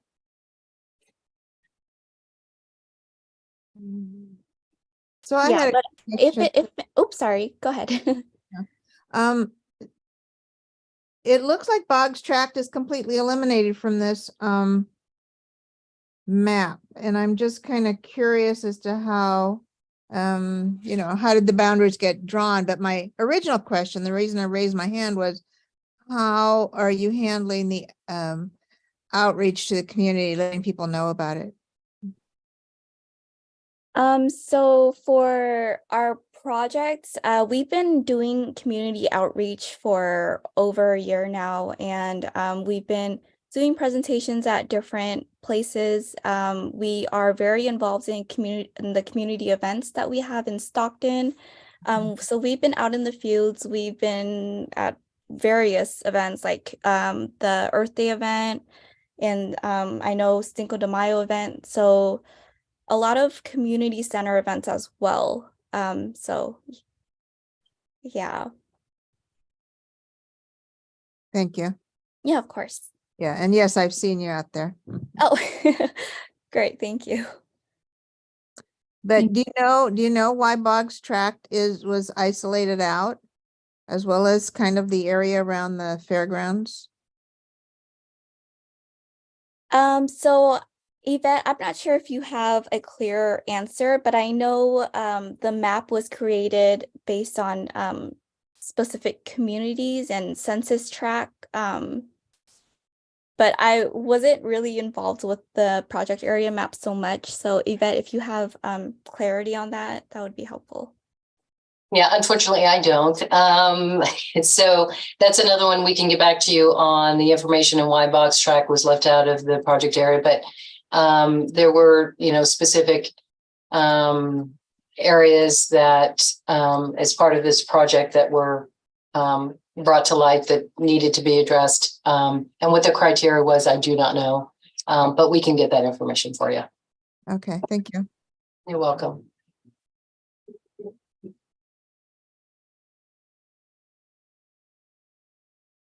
Thank you all. Gloria, I think I saw your hand raised. Did you have a question or a comment? Sure, I was typing it in the chat just to have it deliver the question more quickly. I was just wondering if the Stockton Mobility Collective project will be able to participate during the potential land mower event on September. If that is a possibility, it would be nice to have you guys in there. Oh yeah, I know. I think that'd be a great idea. I can definitely bring this to our community engagement team's attention. So I'll connect with the Air District to get more information, and we could definitely plan for that. Yeah, that was all. Thank you for that. Thank you. Thank you. Does anyone have any additional questions or comments they'd like to share regarding this agenda item?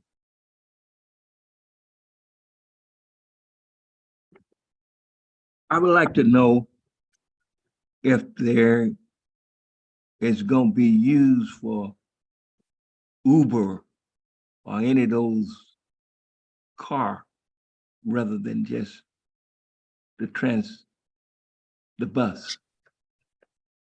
So they are in the process of integrating Uber into the project.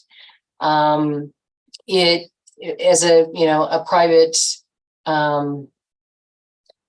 company, it's just taking some time to do that.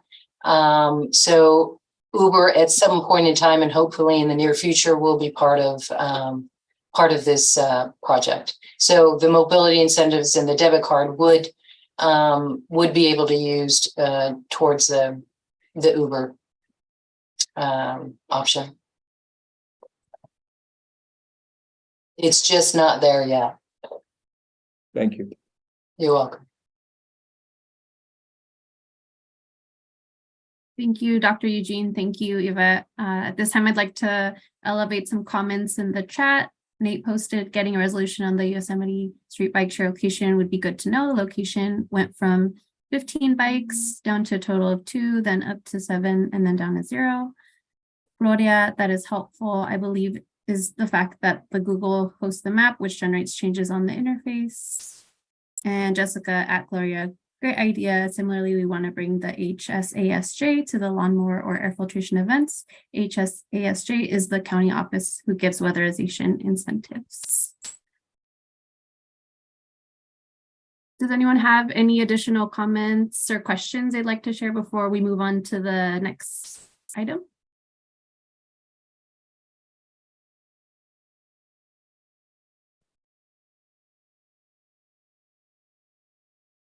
Okay. I'm not seeing any hands raised, and I'm not seeing any new comments in the chat, and want to take note of time. So I'm going to go ahead and move on to the next item, which is standing updates. Thank you very much, everybody. Oh, yes. Thank you so much, Yvette, for that wonderful presentation. So for standing updates, I do believe we have an update from CAR. Who will be presenting that update today? Oh, sure. This is Brian Moore with CARB. I can just kick it off real quick. Okay. It's good seeing you all, and I just wanted to introduce or reintroduce Kyle Goff. He has been on our incentives team and working a lot with the Stockton community, so you've probably seen him around, but he's now working full-time in the Office of Community Air Protection. So he will now be the CARB representative, attending all your meetings. And yes, I just wanted to welcome Kyle and let him kind of reintroduce himself to the group. Yeah. Thanks for the introduction, or I guess reintroduction, I suppose, is the better term. So I think a lot of you've probably seen me around in most of the main steering committee meetings for Stockton. I've been around for a while as the I guess you could say sort of a resident incentives guy. And that's still definitely true. Incentives is the main thing I'm primarily working on. But as Brian mentioned, now that I am sort of in-house, so to speak, in the Office of Community Air Protection, I'll be stepping up into being the full-time CARB liaison for Stockton. So yeah, just kind of to start things off, I'll put my contact information in the chat in a moment here. I think some of you likely have it already, but just to make sure everybody gets a chance to snag it, I'll put it in there.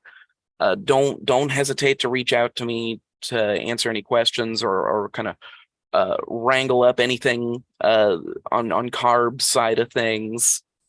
I certainly have some big shoes to fill from Scott Wall, so yeah, I'll do my best. And just beyond just saying hi and hello to everybody, once again, I do have a few actual updates on CARB's end of things. So first of all, I wanted to mention that part 1 of the draft Blueprint 2.0 document has been published. It's available for public comment right now. I'll drop a link in chat for that in just a second as well. But basically part 1 pertains to the kind of the overall vision of the program over the next 5 years or so. Whereas part 2, which is going to be coming soon, is going to contain all the kind of nitty-gritty details for implementation of the program overall. The link I'm going to paste is going to take you to a page where you can, on the page itself, submit any kind of public comments you might have. And then you'll also see 2 big links right kind of prominently displayed. The first one takes you to the draft document itself to take a look at it. And the second takes you to another page that it kind of explains what the overall public process is going to look like over the rest of the year throughout 2023 for getting the Blueprint 2.0 approved by our board.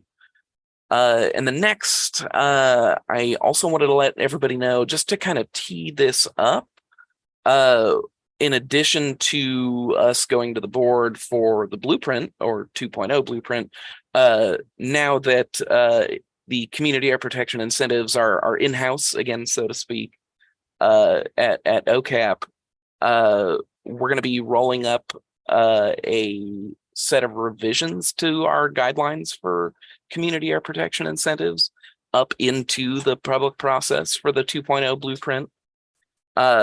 We'll have more details to share soon about the guidelines and you know what our initial thoughts, but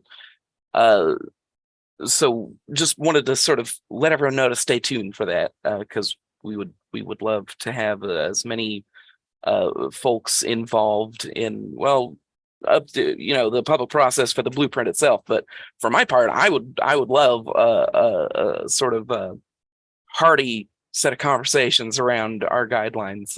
They could definitely use it, the public eye on it.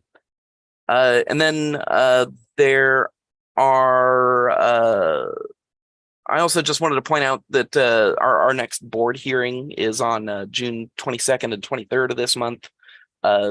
The public agenda hasn't been posted yet, but I'll keep folks posted when we do know what's on the docket for it. And I think that's about it as far as updates. Is there anything else, Brian? No, that sounds great. Yeah, awesome. So yeah, I think that's about it then. Yeah, excited to be stepping in this new role for me. So yeah, looking forward to it. Oh yeah, and let me get my information posted in the chat, and also the link to the Blueprint 2.0 document, or part 1 of it at any rate. And then, yeah, I guess if anybody has any questions, sock them to me. I see, Gloria, you have questions. I'll mute myself now. Yeah, so it's been a while since I looked over the main blueprint for AB617. I'm just kind of to refresh my memory. This is that same document, right? Right? Okay. Correct, yeah. So just kind of to elevate the importance of this will mean that this will impact the following AB617 communities, because it will be identifying issues with AB617, current AB617 communities, right? Yeah, exactly. So it's every 5 years we update like that overall guidance to the program, which we call the blueprint. So yeah, Gloria has it right. This is our update after the first 5 years. So all the direction we've gotten over the last 5 years, we're trying to build into this version. And so that's why we're doing this early release of a draft of it, which we haven't done before, to get as many comments as we possibly can back on it. And we'll also be starting in early July, having public workshops, so we can have some discussions around it as well. So yeah, this is a great opportunity to, and there will also be that normal comment period after we put out a final draft. There'll be another month for public comment, and then also at the board meeting, the public is welcome to comment. So we're trying to build in as many different touch points as we can. Okay, I think it will be important for just the general Stockton community to have an idea of what the public comment period timeline will look like, just so we can have time to generate our public comments and get input from everyone here. I feel that earlier in the meeting, we also heard some concerns from Everett and from Eugene, who are new members. So elevating those concerns will be useful for not the people that have been here for the longest time, but also the people that are entering in the committee, or the work that we're doing just newly. So that's it. I think just kind of adding a follow-up to that will be useful to have an illustrated timeline of this, and maybe even setting a time in the meeting to gather input and generate comments. That's a great idea. We have some timeline slides that we use at other meetings that I could talk to Stephanie and have sent to this group to show the overall timeline. And when we get the dates set for the public workshops, we'll make sure to distribute that as well through the Air District, so you all are aware of that.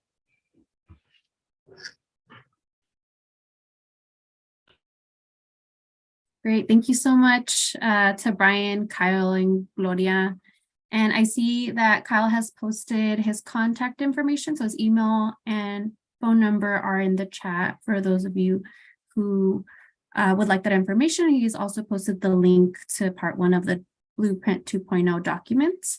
And above those comments, Yvette Davis from SJCOG has also included her contact information, her email, for anyone who would like that. Before we move on to the next item, does anyone have any additional questions or comments regarding the information that was shared?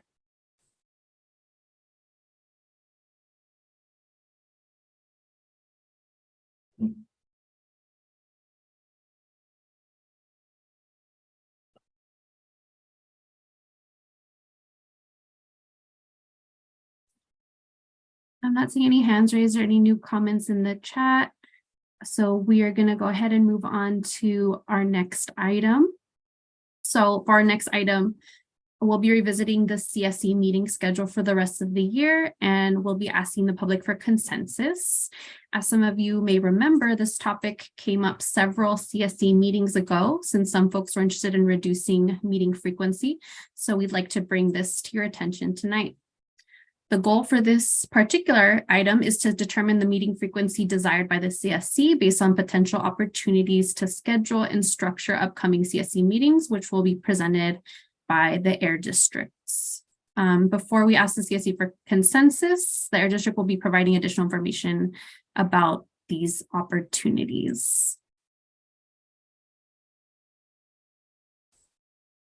Stephanie, will you be? Okay. Yeah.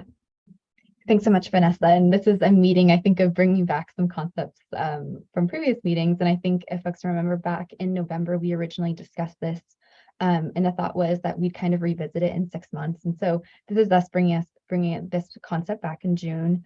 As a reminder to folks, where this kind of concept originated from is we do in Stockton specifically have a lot of subcommittees. It's, you know, the group that has the most subcommittees, which we understand is a lot of time on your hands. And so just in terms of us wanting to be intentional of the space and ensure that CSC members felt that they could attend the subcommittees that they wanted to dig into these topics that we're all interested in, we did bring up the concept of potentially switching our CSC meetings to every other month so that folks had the opportunity to attend some of our other subcommittee meetings, and that we were really being intentional about what we were bringing to the meetings. As a note, we just did want to re-emphasize that this doesn't mean that we're doing any less work kind of in this group. If anything, we want to make sure that we're letting folks know that in the background, if there is not CSC meetings, that we're of course still working as a district on these measures, and that we'll still, should the CSC be interested in moving to every other month, for the months we don't have meetings, we'd still plan to provide all of these updates via email to you all. And we're of course still here at the district to answer any questions that everyone in the group may have. Jess, I'm wondering, did I forget anything you want to add? No, I will just note that this is regardless of what we decide today. Last year and the year before, we've always skipped July. Our meeting falls on the 5th of July, and just kind of being aware that like giving time and space at the end of the year in December and July is kind of our typical practice.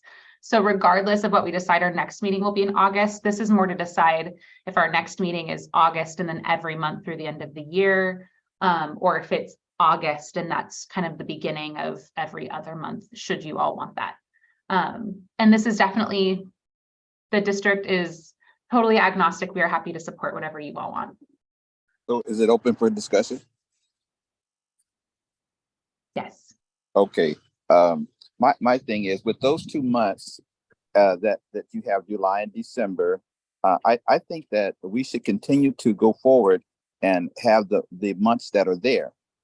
If you cut to two times whatever that other whatever it was, I don't know what, you know what it is, then you lose the momentum.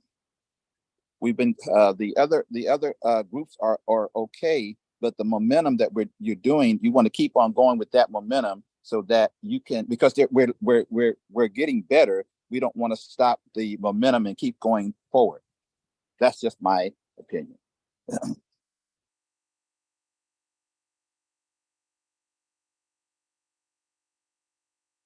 I agree.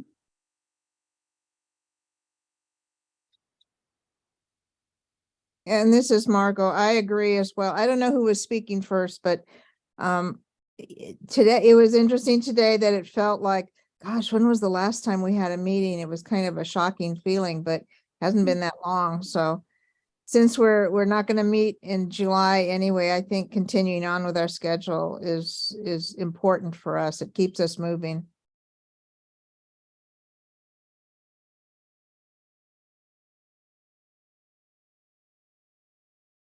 Given the sake of time, I'm wondering, I'm hearing just generally that folks are okay with our normal schedule. I don't know if there's anyone that feels strongly otherwise, but maybe we can just, in the sense of consensus building, so far I'm hearing consensus for just continuing our typical.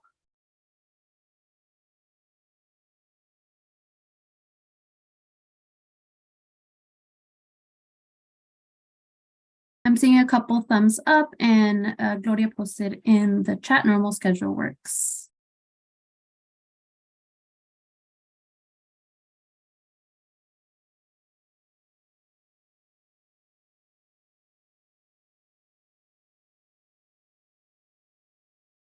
Sounds good to me.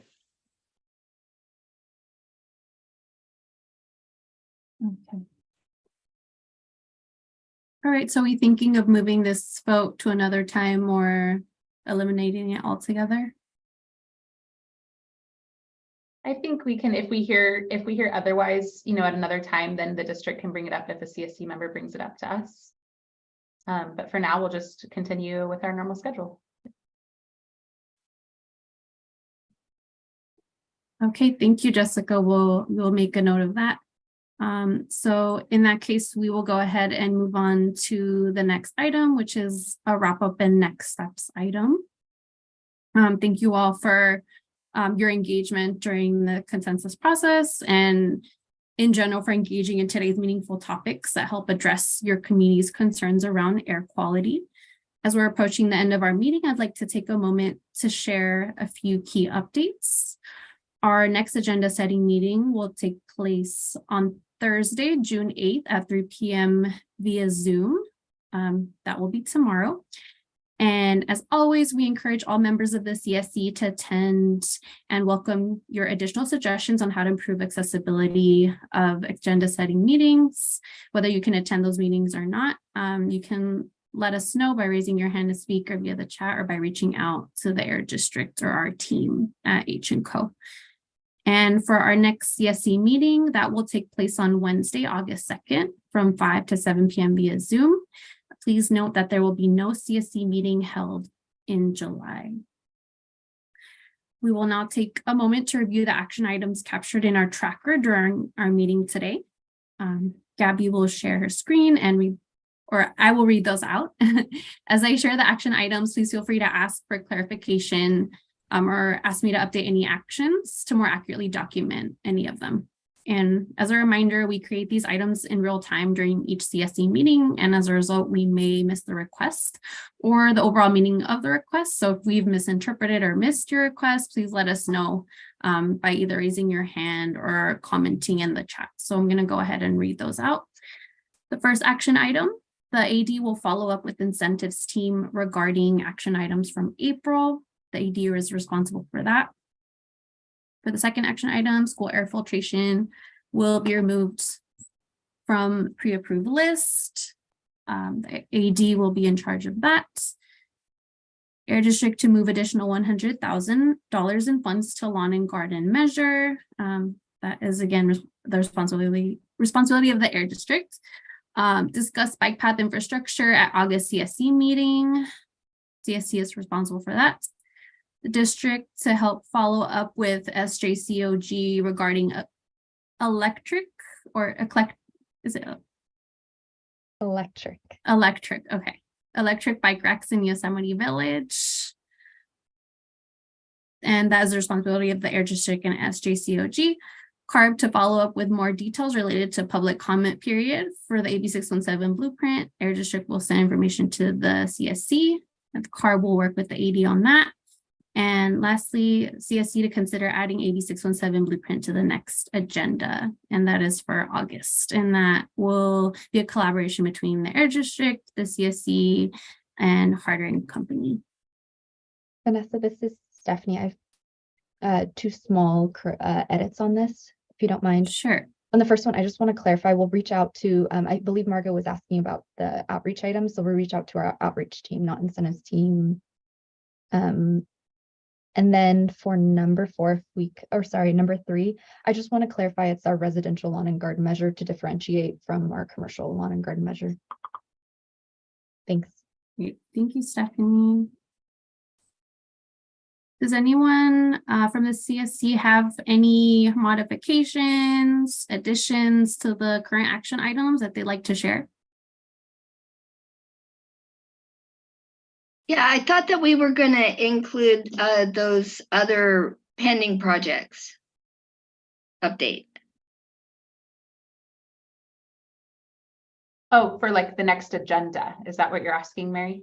Yes, or to prepare or to coordinate, or I don't know. Yes, we have that noted. I think action items are more like big things we're following up on, but we have it noted to discuss during the agenda setting, but we're happy to have Carter put it in here too, so we can track it. And that was just so you know, I don't know which one of you is typing, but yeah, just discuss other SERP funding progress. As well as the drafted measures, just all of the measures that we haven't talked about.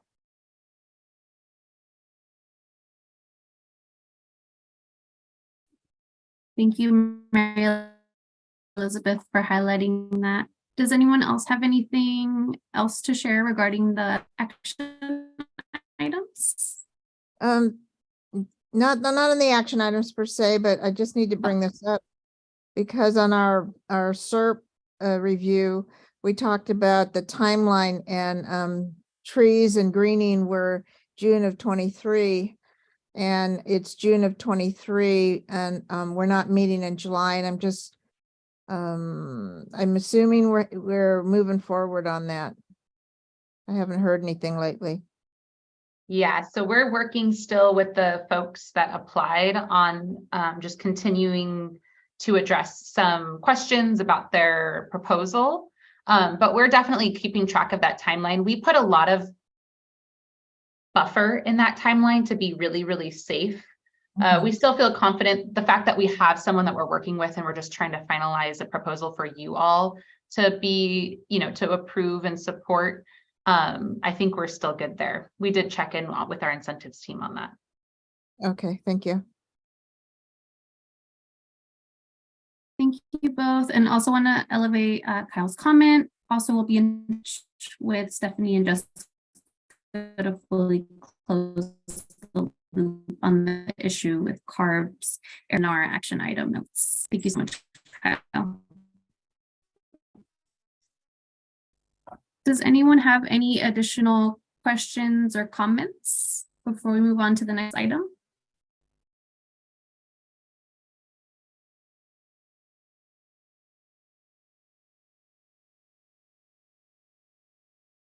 Not seeing any hands raised, not seeing any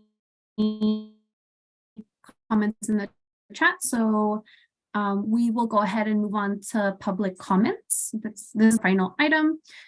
We're very grateful for all that the CSC has shared during this meeting. I want to thank you again. Oh, Mary Elizabeth, you have your hand raised. It's a public comment.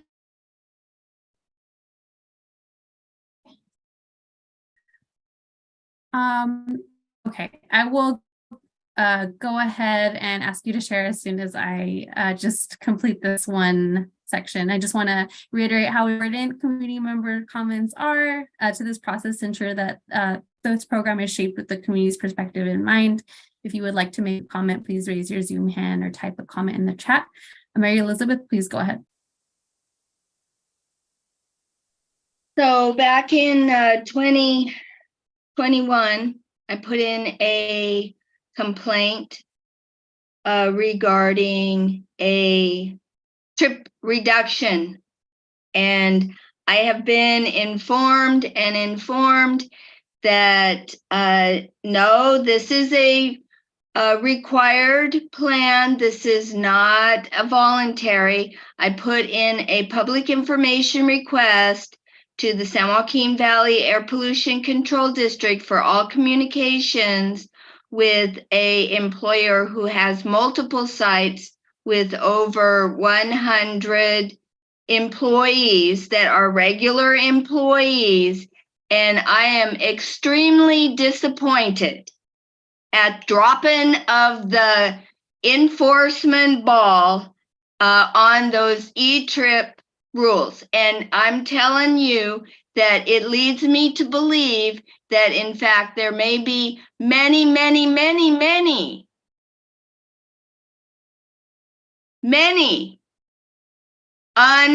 unenforced regulations under the jurisdiction of the San Joaquin Valley Air Pollution Control District. Thank you. And I'm hoping, and Mary's right in that she continues to bring this up.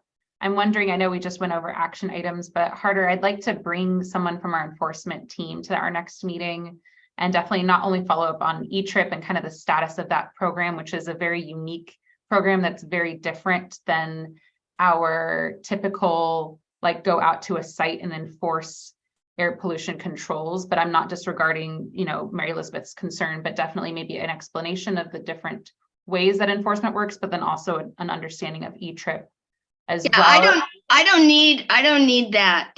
I'm not, I need to see something done instead of just dropping the ball. And I'll be happy to provide all of that information to everyone here. Same, and I just want to make sure that just so folks are aware of what we're talking about, that we are transparent to the whole group. And so I just am offering that we provide an update, not just to you, Mary Elizabeth, but to the whole group. So I'm just trying to help hold us accountable and have Harder & Company help us track that.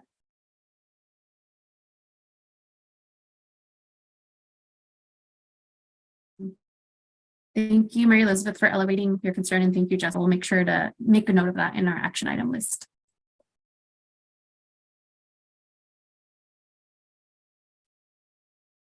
Does anyone have any additional comments that they'd like to share? Oh, I see Gloria shared in the chat. I want to second the comment from Jessica, and I appreciate the transparency. Thank you, Gloria.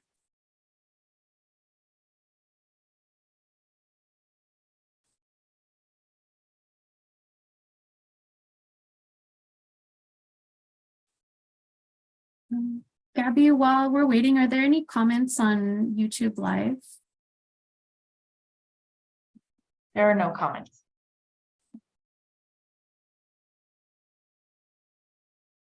I don't know where my hand is, but I just wanted to say that I enjoyed the meeting, and again, I'm passionate about the things that I was spoken about, and because the biggest thing is we all know who the residents are, and to me, we should get that information and get to the residents and let them sign up for anything and everything that is pertaining to that area that they qualify for, and so that they will know how the procedures go. Because some people are not going to tell you. They just, the Bible says, all you're getting, get understanding.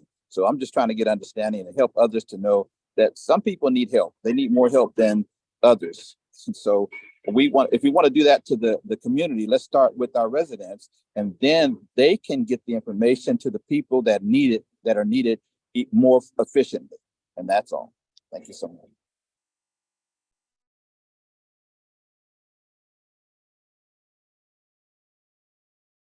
Thank you so much for your comment. Does anyone have any additional questions or comments?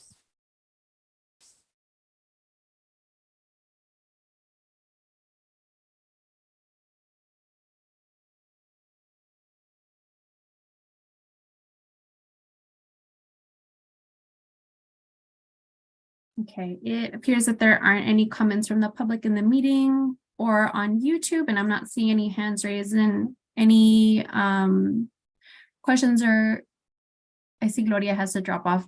I'm not seeing any other comments or questions. So at this point, I would like to thank everyone here today for your continued commitment to AB617, for participating, for attending today's meeting. And with that, I'm going to go ahead and pass it to Jessica to make any final remarks before officially closing the meeting. I just want to thank you. There was so much engagement from so many different people. I appreciate all of the feedback we heard. I appreciate that we moved some things forward, and definitely all of the feedback for the district on how to just continue to, do better in terms of our outreach programs, as well as what to talk about at the future meeting. We definitely look forward to seeing you all, some of you, whoever can make it tomorrow, to have input on the agenda. And just a reminder, you can always have input. Please just reach out to us if you feel like you can't make that meeting and want to provide input. And then just really quickly, I know this is my last Stockton meeting, probably until, I don't know, until I'm done back from maternity leave. So you are all in great hands. I know that Stephanie does a great job, and she's probably the main person you all communicate with. So continue to use her as someone to reach out to, and I look forward to seeing all the work that you all get done the rest of this year. Thank you. Thank you, Jessica. Is there a meeting on June the 9th? An outreach meeting, right, Steph? Yeah, this is Stephanie. June 9th at 2 p.m. we have an outreach subcommittee. That's a Zoom by Zoom? Yes. That is a holiday. That's my birthday. So just be informed. All right. Happy early birthday. All right. Thank you. Well, Thanks, best everyone. wishes, Jess. Thank you. Thanks all. Congratulate. We'll be praying for that safe delivery of the baby. Or babies?